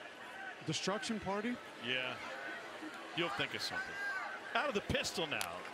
Simmons with Lacey. Goes play action. Swings it out. And to the pylon. It's Caleb Odom. Touchdown, Ole Miss.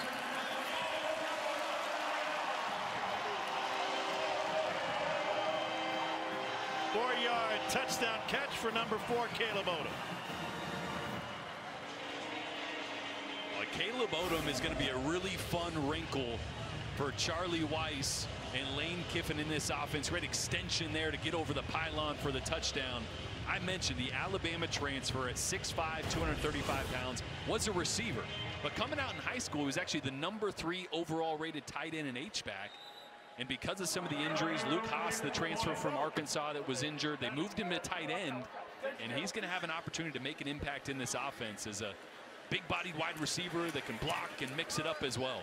In the first half, the challenge was getting the offense on track and allowing the offensive line to clear some space. In the second half, the challenge is how can we fix this backcourt? Odom with the dunk with an exclamation point on his touchdown. It came after the interception from the big fella up front, Xavier Harris. And the celebration took him to the sideline. He didn't just rock the rim. He yanked this bad boy right out of the stanchion. The drawing board for Georgia State. They'll bring out their second string quarterback Cameron Brown out of Northside Warner Robins in Warner Robins, Georgia, and then played in the Texas Tech system last season.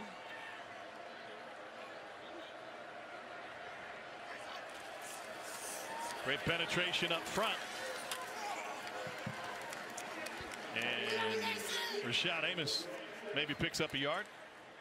Tom quickly spoke to Dale McGee, Georgia State head coach, right before the second half began. He said third downs are critical. Offense has to find a way to continue drives. We're going to continue to play both quarterbacks. They just want to get these guys reps and get them ready for the rest of the season. And he said defensively, we got to find a way to make Ole Miss punt. Simple as that. Well, they haven't done it yet. But they do have 2 takeaways. Georgia State just 1 for 8 on third downs tonight.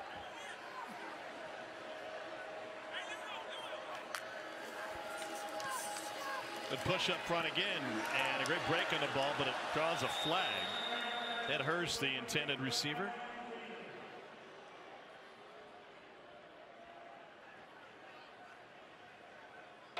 Pass interference, defense number 32. The penalty will place the ball at the spot of the foul and includes an automatic first down. That's Chris Graves playing behind Antonio Kite at one cornerback position. Yeah, just trying to come over the top and make a play here. Obviously, way too early with the contact. Tried to keep his left arm off the body, but ended up making contact. You know, they have not got Ted Hurst involved at all. Right. 4 targets, 0 receptions from the best player on this Georgia State offense. They got to find a way to just get him a quick touch, get him back in this game. Instead, they'll try to ground and pound, and Amos is able to pick up 5. You go back to what Jordan said about Ted Hurst. Think about what Pete Golding, how much he talked about #1 for this Georgia State offense. We met with him, said we're going to try to put Antonio Kite on him. We're going to try to man him up. Said we're going to put a safety over the top of him some. He said we just have to make sure that this young man doesn't go out and take over the game, and hasn't really had the opportunity to even attempt that yet. You know, Cole, I would add we had a wonderful visit with Sage Ryan yesterday. LSU transfer, first year in this program and a leader on that defensive unit. And he talked about the defensive game plan of zeroing in on #1. And I said, you played against some pretty good wide receivers in your years in the SEC. Who would he compare to? Who's the best? And he stopped and the wheels were turning and he said, I can't. You play against an elite wide receiver every week in this league. At least one. There's a laundry list of guys in this league the last couple of seasons on every single roster. Some of them playing on other rosters this year. Yep. They're down 4. He's going to get man coverage with Antonio Kite once again here at the top of the screen. Kite, former Alabama point guard signee. Transferred in from Auburn. And then instead checked down and go to Leo Blackburn, and he is immediately swarmed. A frenzy on the ball. That'll be a loss of at least 3. Taj Chambers, first man there. How did the coverage on Hurst turn to a check down? It ended up not being man. Kite's going to bail out over the top, and his safety's going to come down right here and kind of double. A little bracket inside and over the top on Hurst, try to take away the easy slant or the hitch throw. Is it, as a quarterback, is it easy to see what that coverage is? No, because I was looking at it from up here, and I got a better view, essentially, than Cameron Brown does, and I thought it was going to be man coverage, so a great disguise and late roll there by the safety. Trey Wallace back to receive this punt. Beautiful kick from Reed Chanley. Drives him all the way back to the 7. Harris crawls over the 25 out to the 26-yard line. 39 to Sean McDonough, and Austin Simmons got off to a whale of a start here. He's the first southpaw quarterback here at Ole Miss since Brent Schaefer played for Coach O back in 2007. 16 of 22 tonight for 261 and a pair of scores. I think, Jordan, whether it's Arch Manning or Austin Simmons or even Garrett Nussmeier tonight, every coach wants to look at their quarterback on opening night and say, is this something we can build on? No doubt. And the numbers will tell you one story. They're going to get in the film room and really talk about the decision making. And I think the decision making after that interception that I put on him, which was in the end zone, decision making has been really good. The accuracy has been there really since middle of the second quarter from Austin Simmons after a little bit of a rocky start. There's a flag on that return, a block in the back, and it's got him backed up to the 8. And now movement up front will back him up again. Ball start. Offense number 72. Half the distance to the goal. Remains first down.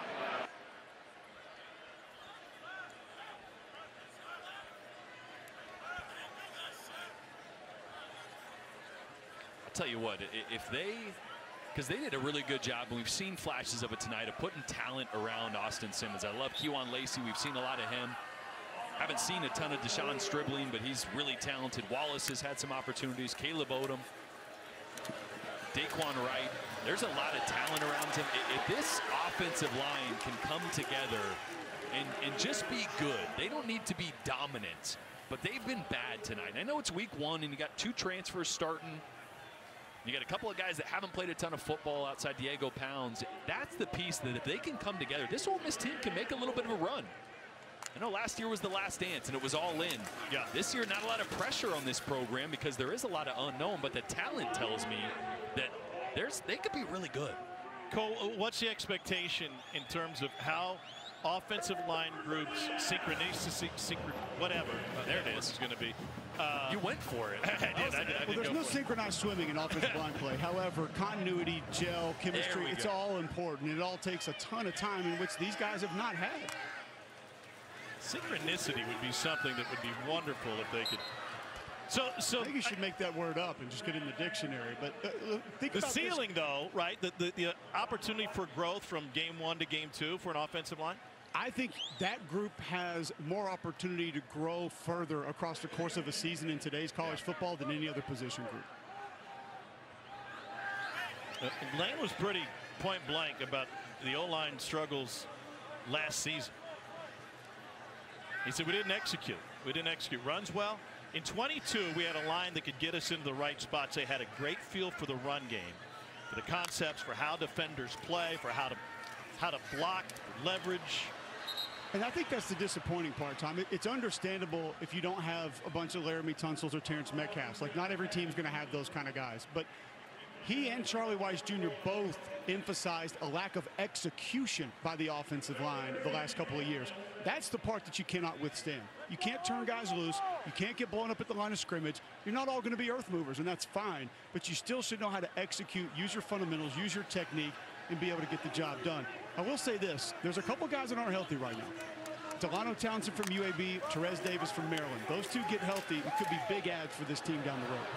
Simmons with the overthrow for Trey Wallace as Georgia State brought a corner blitz. He got taken down by Marlon Dean with the pressure. And they'll have to punt it away.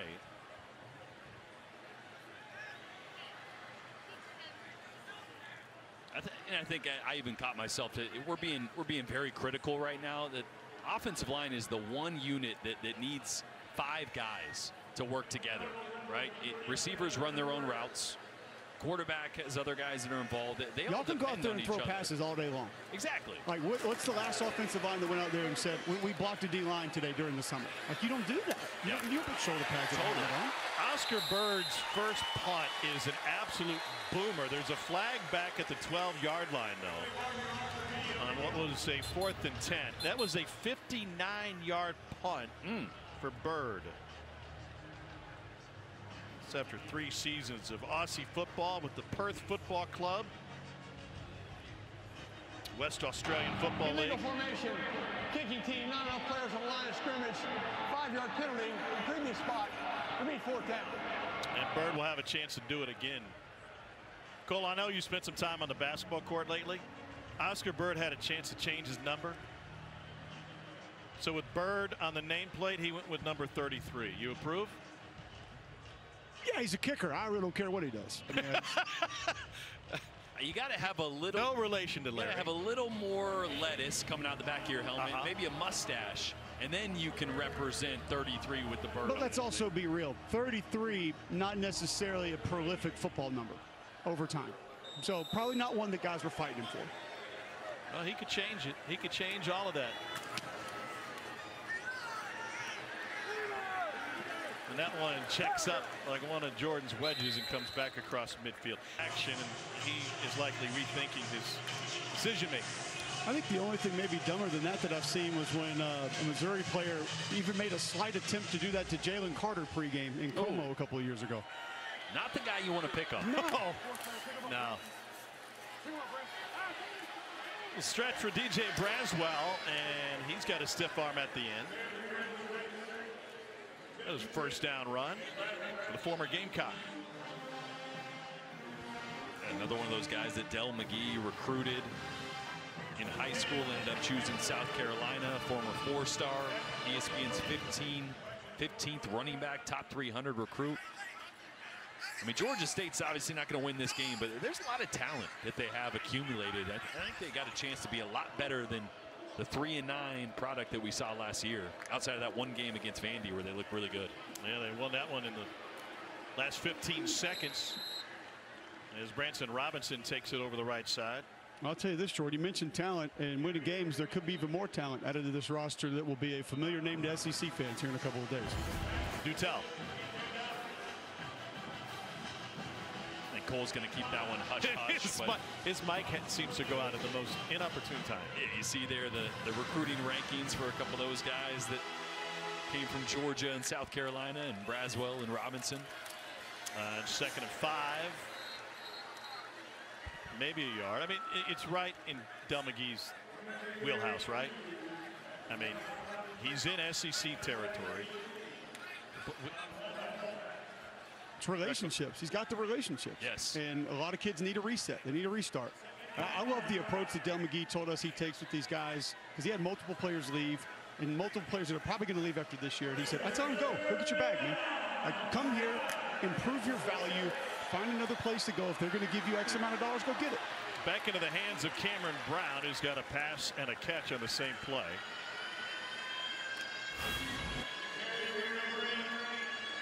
Cameron Brown had it on his bingo card to get a reception today, but a little heads-up play. Sean Womack had the deflection, and they'll keep the offense on the field, plus territory, looking at a 4th and 4.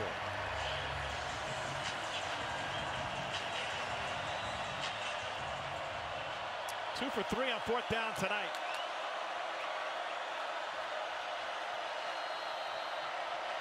And Georgia State will use the timeout. They're getting tardy in the play clock. 39-7. Hey, it's the end of a run.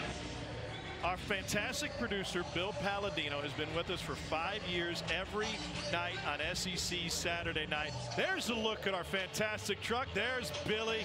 He is moving on, got promoted to another crew. So his final game with us tonight, and we will do everything in our power in the next quarter and 4 minutes to make his life as hard as possible. Miserable. Yeah. Do you think we didn't do a good enough job of that last 5 years? No, we did a pretty good job of it. Billy P, we love you, but all of you that don't know this, I have a button right here that says talk back. Yeah. And it mutes my mic like this right now. I could talk right there, you can't hear me, but that's Billy's ear. And so sometimes I just like to say really random things and frustrate him during the middle of the game. So thanks, Billy. You made all of us better.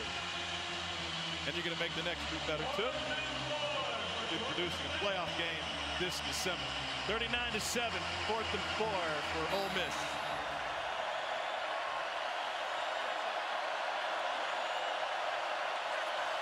Cameron Brown facing pressure, 4-man rush. Escaped one and leaves it short, trying to work it to Ted Hurst. Deshaun Womack was the first man there to turn him around. Princewell Umanmielen. Royalty, 2nd man in. Yeah, Womack is going to come unblocked off the side here, so Brown's got to get it to his running back in the flat right now. You got no option. Your offensive line sliding to the left. You got a free rusher on the right. That ball's got to be out really quick. You got to understand that and see that pre-snap. He obviously didn't. A big stop. for Ole Miss. That's another thing you like on that rep is watching Xavier Harris, 51. We mentioned this with Pete Golding, talked about the pad level. It was an issue for him last year. He was the penetrator on that twist on the left side of the offensive line that got the pressure home, kept that pad level low, drove right through the line of scrimmage, and allowed things to open up. He keeps his pad level low. He's going to be a dominant force in the SEC. Tough for a guy that's 6'8". A little bit. Yeah. And they stretch it to the edge again with Deuce Alexander.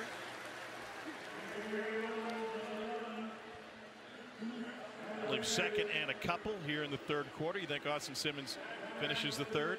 Yeah, I think this might be the last drive for Austin Simmons.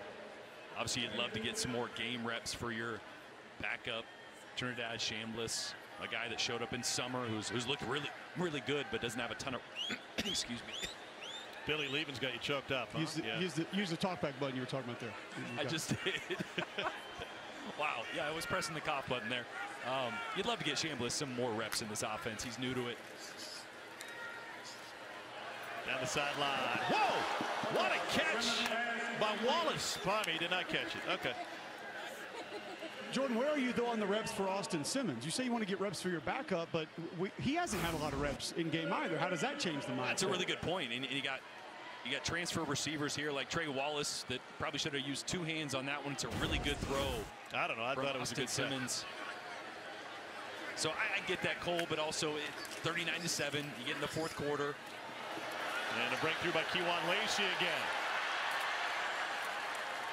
The biggest takeaway tonight may be the play of Kewan Lacey in this Ole Miss running back room, which has plenty of depth behind him. He's over 100 yards on just 15 carries. Yeah, adds an element to that group that they didn't have. And as I mentioned earlier, haven't had since Quinshon Judkins. The game-changing speed with the physicality to go downhill and run somebody over if you need to. This time for Wallace, and over the shoulder, but out of bounds.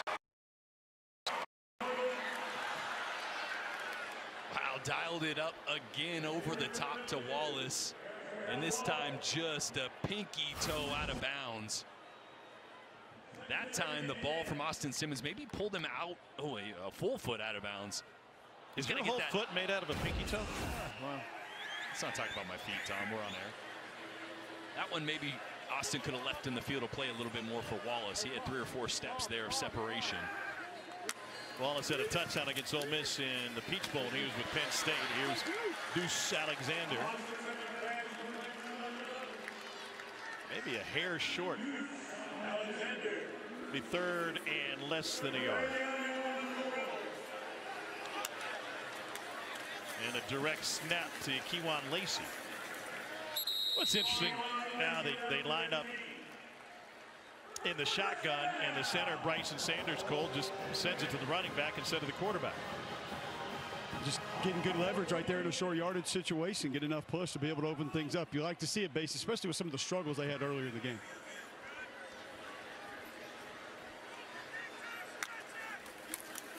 So 1st and 10. And here's Damian Taylor.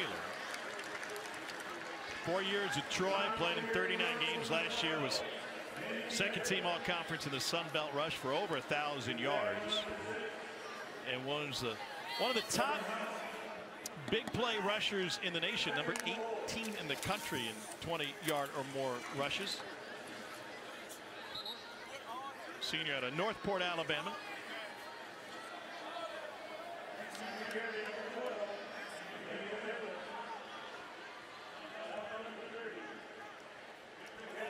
Caleb Odom checking back into the game, the big athletic tight end. Dangerous down here. Hybrid, yeah, this is a great area for him. Number 4, he's a good blocker, but this is also an area they like to sneak him through the line of scrimmage.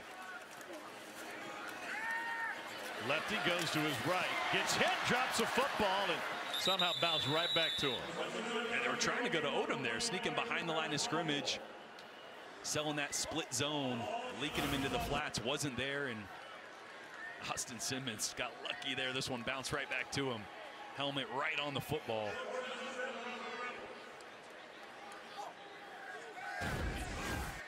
That's a frustrating one. Every quarterback gets a little selfish in that situation down, but they go, I just want another touchdown. I'll go sit on the sideline and take my helmet off. You know, one aspect of his game we didn't talk about is how he looks up to other left-handed quarterbacks. Mike Vick, yeah, one of the guys that he really looked up to, 28-yard field goal attempt.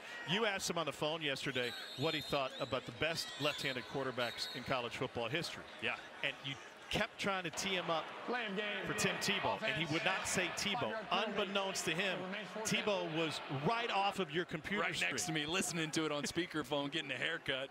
Obviously, Tim, for being one of the all-time greats, so humble, so he didn't care. But yeah, I was like, well, anybody else, you know? I know Mike Vick, but a little more recent. What about Tim Tebow? No, not him. He goes, no. Now a 33-yard attempt for Lucas Carnero.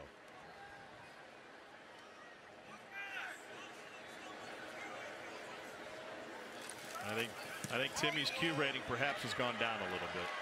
We need to fix that. 42-7 after the field goal with 20 seconds left in the third quarter. You know, we're talking before this game about where Ole Miss fits in the league, and there is a large group of middle-tier programs that are going to be fighting for real estate all season long.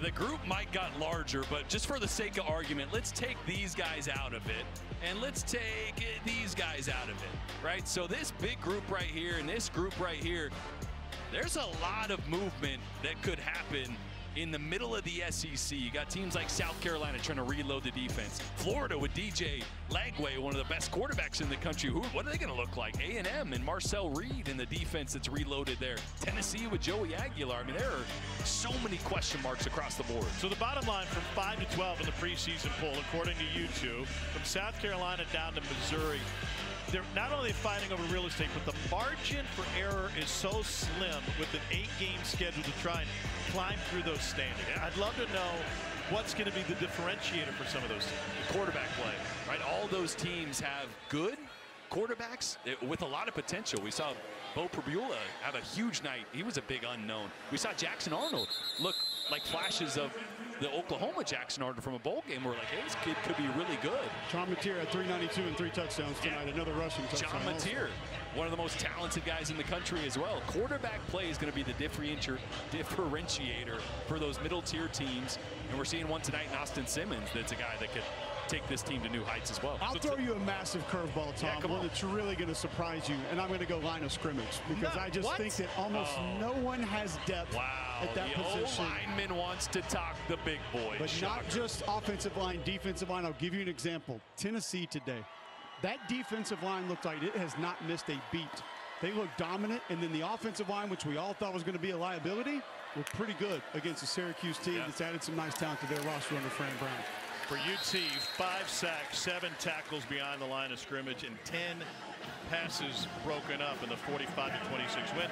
Further conversation, maybe programs like Texas and Alabama fall back to the pack with their losses. It just makes it more crowded. And I think the way that we would define it, whether it's Jordan quarterback, me line of scrimmage, the definition there. That's a gut punch for that program that I think had a lot of confidence. I said earlier today I thought they were going to be a dark horse to make a playoff run with the addition of Ryan Grubb, the offensive coordinator, with Ty Simpson, who I think is incredibly talented. It just did not go their way. Florida State, Gus Malzahn taking the reins there of the offense. Here's Ted Hurst finally getting in on the action. But if only there would have been, you know, an analyst or anybody out there in the media that would have told you that it was a possibility that Arch Manning would struggle today, that he wasn't automatically the #1 overall pick, the Heisman winner before he ever stepped on a field and played a meaningful snap. I'm not usually awake when all those morning shows are on, but I'm aware that you did make an appearance. And some people labeled you a hater. You're taking a victory lap? Here comes the pressure from Ole Miss. Absolutely. I get on Get Up and I say, hey, look, the hype doesn't quite match the tape. And everyone all of a sudden thinks I just can't, I hate Arch Manning. I'm just like, no, he just hasn't played a lot of good defenses. There's a chance he goes and struggles. And he did. Look, he's going to be really good. And you saw flashes. Number 69. As we got a holding call right there. You saw flashes at the end of the game of Arch's ability. A couple big throws, a touchdown throw, a big one down the left sideline. It was just a little too late. But Texas, they got to figure that out. They need Arch to get going, develop a little quicker. We had the game on in Cole's suite today. Cole, what did you take away after watching Texas? the biggest concern is still the biggest concern. That's that offensive line. Yeah. Arch Manning did not have great protection, didn't have a lot of time to set some things up. I do think that Sark called a little bit of a vanilla game early on, kind of started to open it up later. And Ohio State might not be completely off the map like some of us thought. Let's go to the Higginbotham hotline for more on that. We'll go to Game Day Men's Health afterwards. You can figure it out. From the 17, a little shake and a flag. And that'll keep us here for another minute. And out to the 35-yard line, 52-yard punt. And 17 on the return.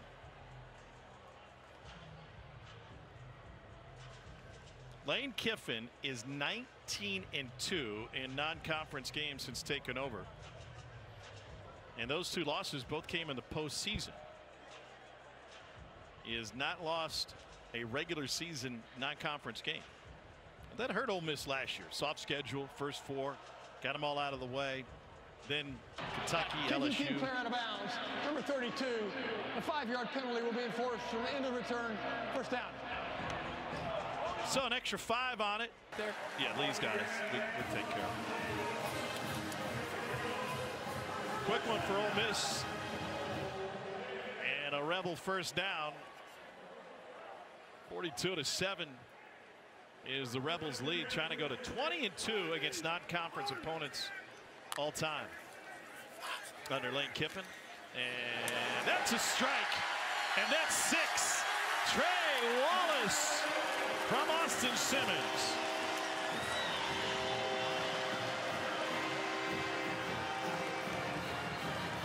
Austin Simmons has thrown for 341 yards and 3 touchdowns in his starting debut.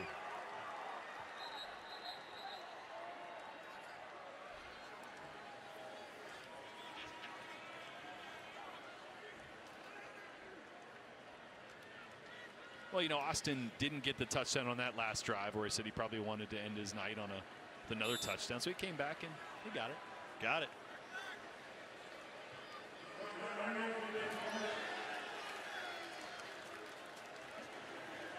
Get another kicker into the game. This is Mac Baker. You know what I love? Cole was talking about condensed splits. Watch this condensed split right here. What this does is when you start inside, you get leverage on the corner. He's able to bend it back, and then if you see the safety, it always helps when you get inside leverage and then the safety just falls down. You know, is that how you draw it up? You can drop really good plays and have a great plan and this read to this read, and if we leverage this guy, but if someone falls down, it really just helps. You know what happens after you make a big play? You get this. That's pretty smooth. Now you got 3 guys holding the basketball hoop after.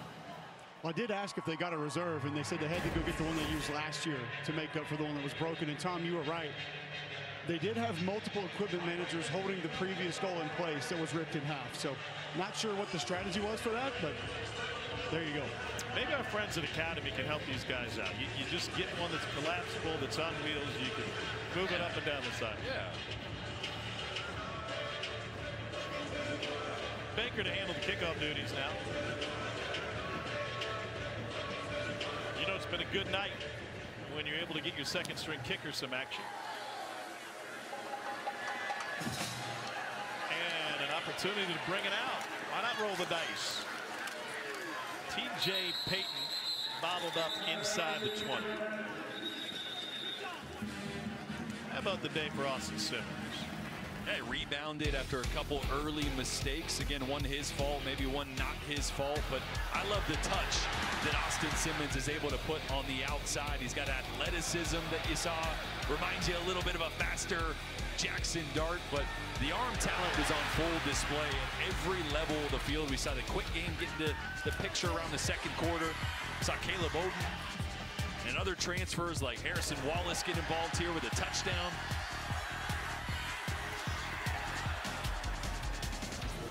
Pretty good for day one. I mean, it was interesting talking to him about the goals, and I mentioned this earlier.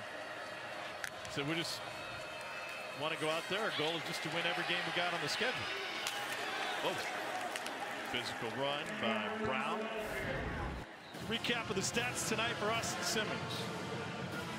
Ended up being a pretty good night for Austin Simmons. Again, 2 interceptions doesn't tell the whole story. A lot of pressure on him early in this game in the first quarter when the offensive line was having trouble getting in front of Henry Bryant. They shored that up a little bit late second quarter, and they've been really good here in the second half. Here's Cameron Brown. Cam Franklin with the bear hug to bring him down, amongst others. Brown, one of 2 quarterbacks that Georgia State has put out there tonight. They've combined to throw for just 63 yards. It's been the run game for Georgia State that's been a bright spot. Obviously, we've talked about Del McGee and his influence on that room. It's his bread and butter from his days back at Georgia. He recruited really well to add talent to that room, and 119 rushing yards on the night so far. Obviously going up against a much different Ole Miss defense, but a defense that last year was #2 in the country at stopping the run. It's a different animal this year, but Georgia State's done a good job on the ground, and that'll bode well for their season as they figure out the quarterback position here with both guys playing a lot tonight. Jordan Simmons with the catch on the swing pass. He battling a hamstring injury, but seeing some action, and now the Panthers will have to punt it away. Christian Bayer got the start for this Georgia State team. Reed Chamley played last year at Houston Christian. Was a Coles All-America in high school in Canton, Georgia, north of Atlanta. And looking for a Panther hop, and it trickles out at the 32-yard line. Turned into a 47-yarder. Yeah, we're taking it straight to the boom room. Oh, throwing it back. With the left, yeah, just so you didn't know. If you didn't know, this is Cole getting some action in. Oh, yeah, come on, 360. In the face. Hit him with the LeBron, yeah. The hair didn't move either. You can't get any better than that. That's style points, boys and girls. 360 feels like a little bit of a stretch. Like I feel like you kind of made most of the time. It would be like a 210. Yeah, what, 215, whatever it was. By the way, the highlight of our little dunk contest from last year was all of the game management people standing behind us. Would you get off of our field? Yeah, like we're trying to break stuff down. What are you guys doing? We were trying to break stuff down too. Basketball goals. Just trying to help. Get everybody out of here. Did you plan to do it with the left? I feel like that was kind of a panic. No, it was like Jordan going down the lane on Vlade. No. Like you go up there, you see a defender, and sometimes you just have to pivot. You have to pivot midair. I'm gonna tell you, all 13 people watching it, that's exactly what they thought. When you dunked that ball, just they were like, that was like Jordan versus Michael Divock Jordan. in the paint. Exactly what was going through their brains. I think so.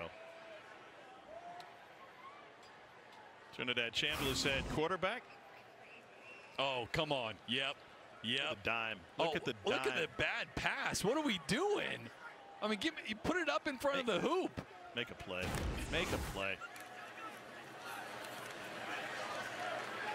Our video library goes back way too far. I didn't even know we had those. This Winston Watkins, freshman at Fort Myers, Florida. He enrolled early, was a consensus 4-star recruit coming out of Venice High School.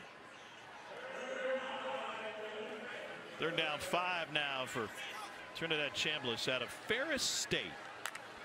Cole, give me the 2 coaches who have time in the SEC who cut the teeth of Ferris State for your trivia of the night. Well, I'll give you Charlie Weiss Jr.'s shout out, and that would be Mike Farrell, who covers college football and focuses on recruiting. Said he saw him tweet a video of him and said, all right, I got some time. I'll go check the kid out. Looked at some highlights, then decided to go a little bit deeper. And I can tell you from experience, you do have to go deep.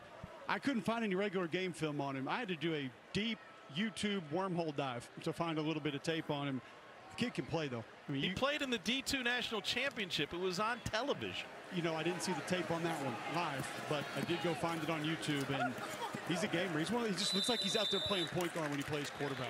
Answered the trivia question was Butch Jones and Tennessee DC Tim Banks. Now let's break it down. Here's who they're trying to replace. School record holder in passing yards, Jackson Dart, was the first-round pick of the Giants, and it figures that he's going to see significant playing time.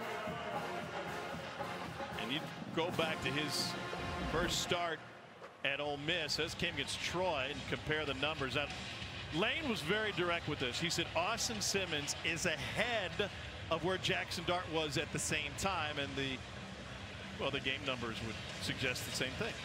Yeah, I think that first year with Jackson, a lot of it was still quarterback run. It was run heavy. They were trying to ease Jackson into the downfield passing game and made a lot of mistakes, turned the ball over more than they wanted. And that's why I kind of asked Lane Kiffin about this transition. Okay, your core of your offense is not really what it's looked like last couple years. They got much more into a drop back type of offense because that was the strength with Jackson Dart. In the past, had been built off the run game and Q run stuff. I was like, do you go back to some of that with Austin? They go, no. This fits him perfectly. Like, he's ready for this. He's got the skill set to plug right into what Jackson was doing. I think that's what he was kind of alluding to in the fact that he's a little ahead of where Jackson was at this point. Pass broken up. Well, Tom, I can tell you too, talking to his father, Dave Simmons, he referenced early on they wanted to attack this with an NFL mindset and said when they traveled to Pahokee High School, they passed a lot of other high schools that went out and played for championships but didn't coach quarterbacks the way that he wanted to. And he said it's one of the things why they're here at Ole Miss. They wanted NFL concepts. Said we sought out to build an NFL quarterback, not a college quarterback.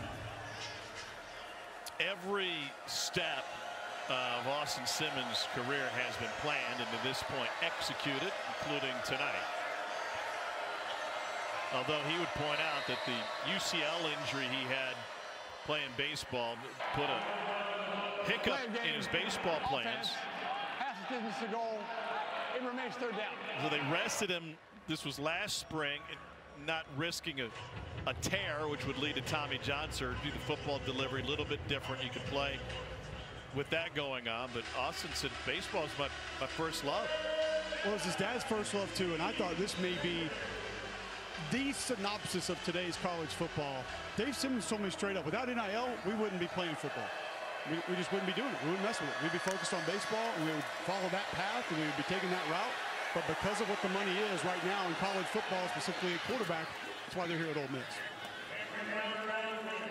I mean, think about it. You got 1 year of playing at a semi to big school in college football is probably what you would make as a 4th or 5th round draft pick. Right? I mean, so the ability to make money while in college has really changed the complexion of guys like Austin Simmons that maybe was thinking baseball. You know, the guaranteed money, not as many injuries, you know, that's a great path to take. But I think the immediacy of what you can achieve in college now, and obviously for a guy like Austin Simmons, he has an NFL future. Yeah, like he has that type of talent if he continues to develop. So, well, there have been a handful of quarterbacks over the years that also played baseball, but kind of dabbled in it, right? Jameis pitching out of the Florida State bullpen. Russell Wilson played at NC State before transferring to Wisconsin. But Dad has a plan, and that plan tonight will likely lead to an Ole Miss win. Show, I will watch every second of that show. There's so many great stories that we've heard through the grapevine. Here's Logan Diggs straight ahead. Great to have him back in action.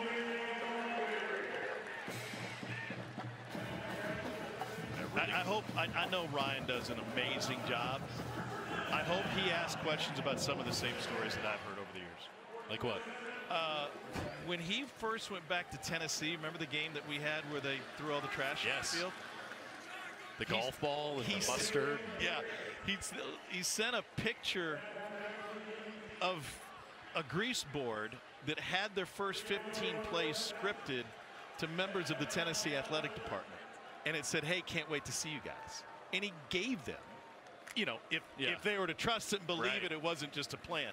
They gave them all that. Chambliss going deep. And Stribling hauls it in at the 11. The Saban relationship, the frustrations that Nick had with him, and dealing with the agent, trying to get rid of him, finding a pathway, and Lane inserting himself in ways that only Lane could. The most interesting man in college football, both on social media and just in real life. Well, I think what's movement on the left side, I think what's interesting about it is, you know, when he got here, he was still the wonderkind, and the thought was he's just going to be a meteor and he's going to take off and go somewhere else. And now it feels like he's got roots here. And this is a place that not only he wants to be, but he knows he can win here. Does remain first. first down. His son's playing high school football down the street. Yeah, there's definitely been like a maturation. Yeah. Of Lane Kiffin. Well, you still got to get after the refs every now and then. I'm not talking about that. I'm just talking about in you're right, in the roots he's developed here and the love he's developed for not just his fan base in this school, but for Oxford.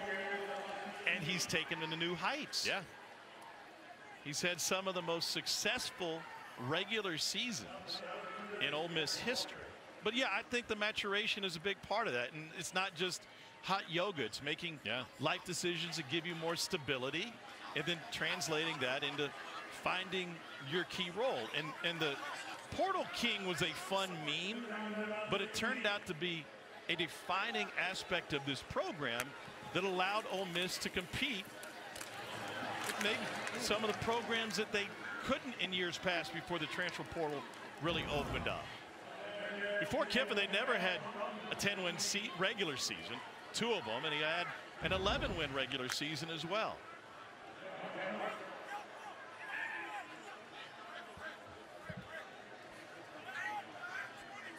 His online persona doesn't always match what he is in person. No.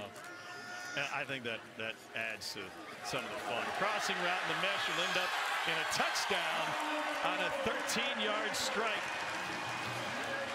And Hartrup, the senior transfer from Southern Illinois, has got his first touchdown. Yeah, just a little mesh concept. Hartrup coming from the backside. And again, just Chambliss continues to impress, man. We talked about him being a gamer, D2 national champion. He can play some football, and he's proven at the SEC level he can be a really solid and really dangerous backup. God forbid anything happened to Austin Simmons. By the way, Hartrup only played 2 snaps last year, and now got his touchdown on opening night. It's like this Ole Miss team is kind of coming of age. They are introducing a young quarterback. I think it's only fitting that we get a chance to celebrate you and your birthday. You got a hat. I knew you were going somewhere with it. What are we doing? What are we doing? We're going to take this. Capo and Greg's got a hat too? Yeah, happy birthday, buddy. Wow. Thank you. 29 again. Happy birthday. You're going to sing or no? Yeah, I'll sing. Go ahead. I'm telling you what, I'm getting right in. Yeah, try it. Yes, yes, yes, that's how you start a season. Denied. We got to see, they should have given us a bigger booth. This is what happens. You know what? Not too good tonight. Eat off the floor. Did it get on my face at all? You can barely notice. Thank you.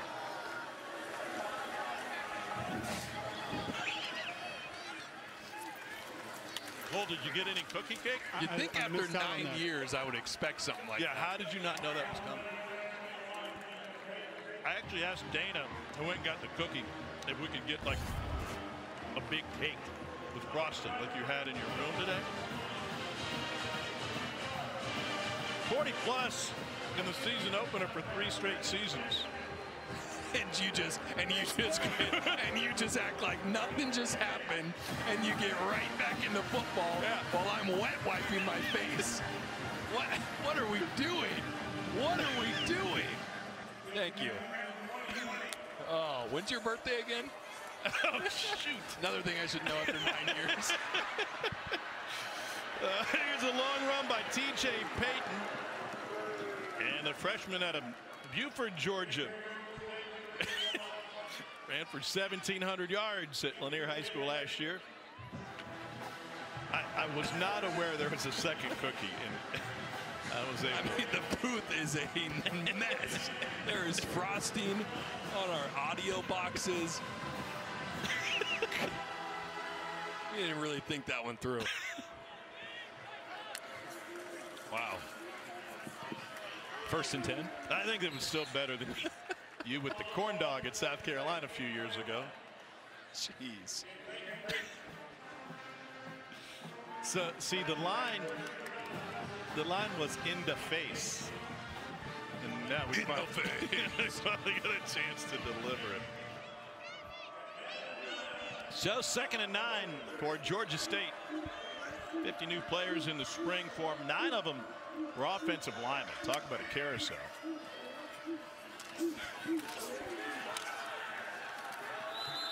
And they're able to fit it into Wes Campbell the 4th. Pardon me, the 6th. I got my I and my V's mixed up. Roman numerology was never my strong suit. You all right? I don't know. I think I finally got the frosting all off my face. You've got to work again tomorrow. I do. You're going to be doing pre and post for Virginia Tech and South Carolina? Big one for South Carolina. Lenore Sellers, that defense for South Carolina, trying to reload. Brown with a first down run. It'd be really fun. Cole, watching Shane Beamer coach against Virginia Tech. Obviously his dad, Hall of Fame coach there. Shane was on the roster with Mike Vick. I don't think there's any doubt. Not just that and the rivalry aspect of it, but like Jordan said earlier, what's that South Carolina offense going to look like with Lenore Sellers? Some young receivers, offensive line. They've got a little bit of depth there. Defensive line, lost a couple guys up front, not just Kyle Kennard out on the edge, but some D tackles. But that secondary has a lot of names that we've been talking about for years. A ton of snaps, and you've got a couple of guys, Monkel Goodwine and some others inside, Brian Thomas on the edge, that have just been there under Clayton White for 4 and 5 years. I'm interested to see what it looks like, because I don't think the drop-off's going to be. Shane's done more through the portal with less than any other coach in this league. There are going to be 2-3 guys that make some plays that we're not talking about. Just a hair out of the reach after Cameron Brown got smoked before he got rid of that one. What a great job Clayton White has done as a DC over there. You take what he's done, and Tim Banks has done at Tennessee. Man, there's some good coaches in this league. They go underrated. Yeah. On a national scale when their defenses are performing year in and year out on a national scale and always up there, you know, in the top 20, top 10 in some categories. I mean, I don't think Pete Golding gets the love he deserves. Totally. Brad White of Kentucky definitely doesn't get the love that he deserves. Well, to be fair, Golding got the love in the bank account. Yeah. They're down 8. Ole Miss saw movement on the left side of the line. Offense, 5-yard penalty. Remains 3rd down. They'll back it up and try it again.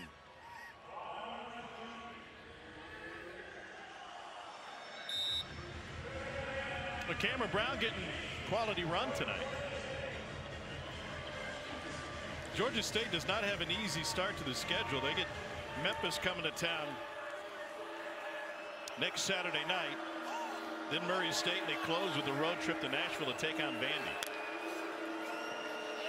Vandy will have revenge on its mind. Tackle made after a gain of a couple. DJ Riles with the catch.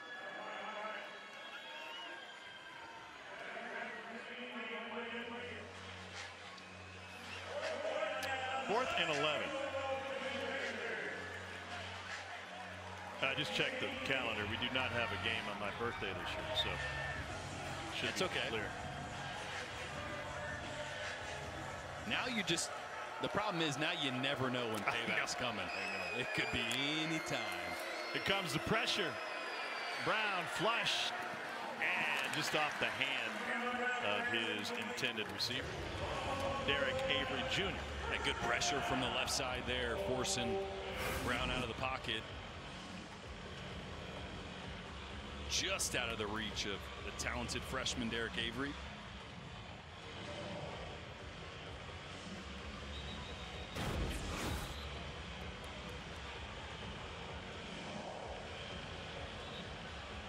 .302 to play. Still? It's a long game. It has been a long game. You know, we start later than most.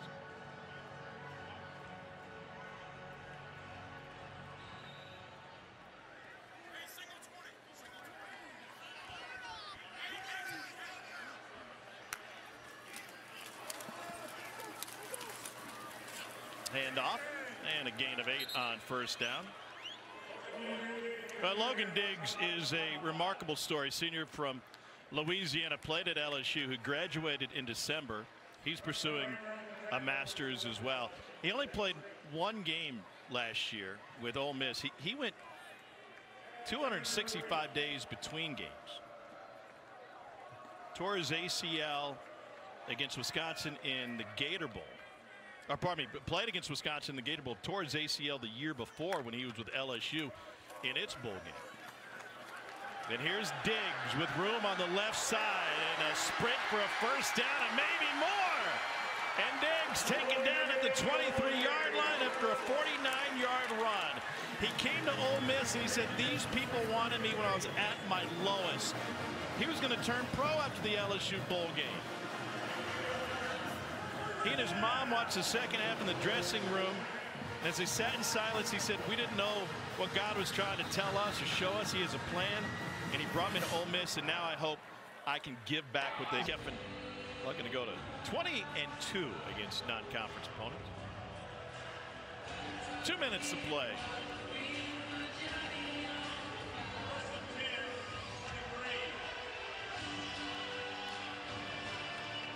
You think the library's at max capacity?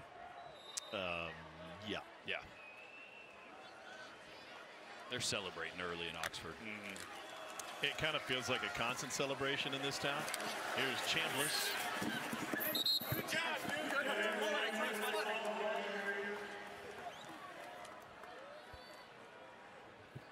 It may be the best bar on any college campus.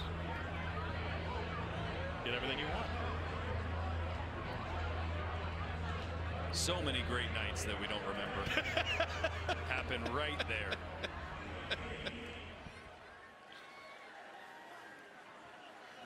Second down 5.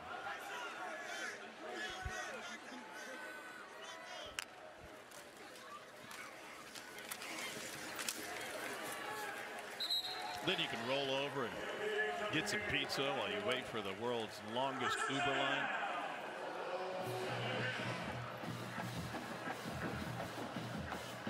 Have you ever been to Square Books?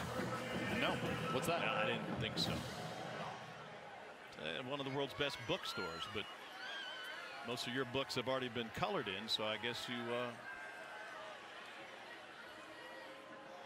wouldn't be shopping there.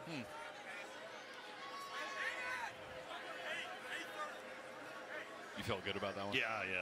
I practiced it all day. Here's Diggs. And he takes it to the 5. I think you could tell on that run that Diggs had that maybe the top end speed isn't quite what it used to be. Obviously started his career at Notre Dame before LSU,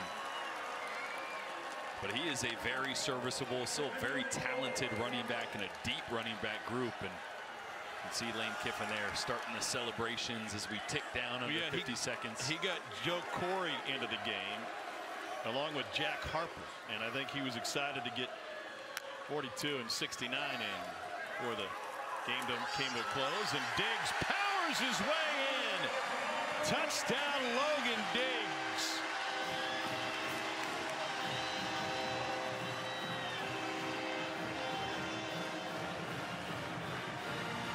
Welcome back, Logan Diggs. It's a 62-point night, and Ole Miss, the first team in conference history to score more than 60 in 3 consecutive season openers. No love for Joe Corey at center on that play, huh? I said it was nice. Nice. Oh, he fumbled the bag. Point after is good.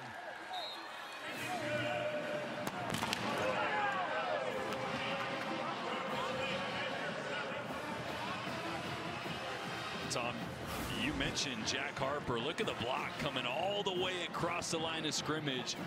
Getting the key block here to give Logan Diggs a one-on-one matchup that he won at the goal line. Diggs made the dunk on his second attempt. Strong. Here we go. Cole, looks like they actually bolted the support post together this time. Yeah, the rim actually has kind of a 20-degree upward angle on it now. I'm not sure they had the level out when they decided to do that. Like a carnival. There you go, yeah. The double rim like Sunvolt used to have in the barn. Yeah, that's right. This shoot to the net falls off. Cole, I looked down there a second ago. I thought you were going to be breaking down plays. Were you petting a dog on the sideline? I'll tell you, Juice and I've been hanging out a lot tonight. There's been a lot of downtime. And he's not near as active as he was a year ago. He's calmed down a lot. He's getting old. He's getting old. Sucks to get old. That's not nice. Maybe he's just maturing. I'm older, but I'm just saying. You get old, and some things aren't as cool as they used to, and apparently football games aren't as cool to him as they used to be. But done that. As friendly as ever, I will say that. You put a dog near me, I'm good. The goodest boy in Oxford, right there. He's like, look, I've seen 60-plus points before. It's nothing new. Yeah. Well, the best was his handler took him back towards the locker room right before the half, and he said, "It's nap time. We got to go." There was some talk like, for you or him. There was some talk when Juice showed up that he wasn't the most disciplined dog. Yeah. And you would see remnants of that lack of discipline throughout the football facility as a pup. Well, didn't Lane show us like a signed hat from some country artist that he had shredded in the office or whatnot, or a playbook, something or other? Yeah, something or other. They got off to a rough start here. Chewing on things, pooping everywhere. But you know what? He didn't hit the like portal. Tom after an he stuck it out.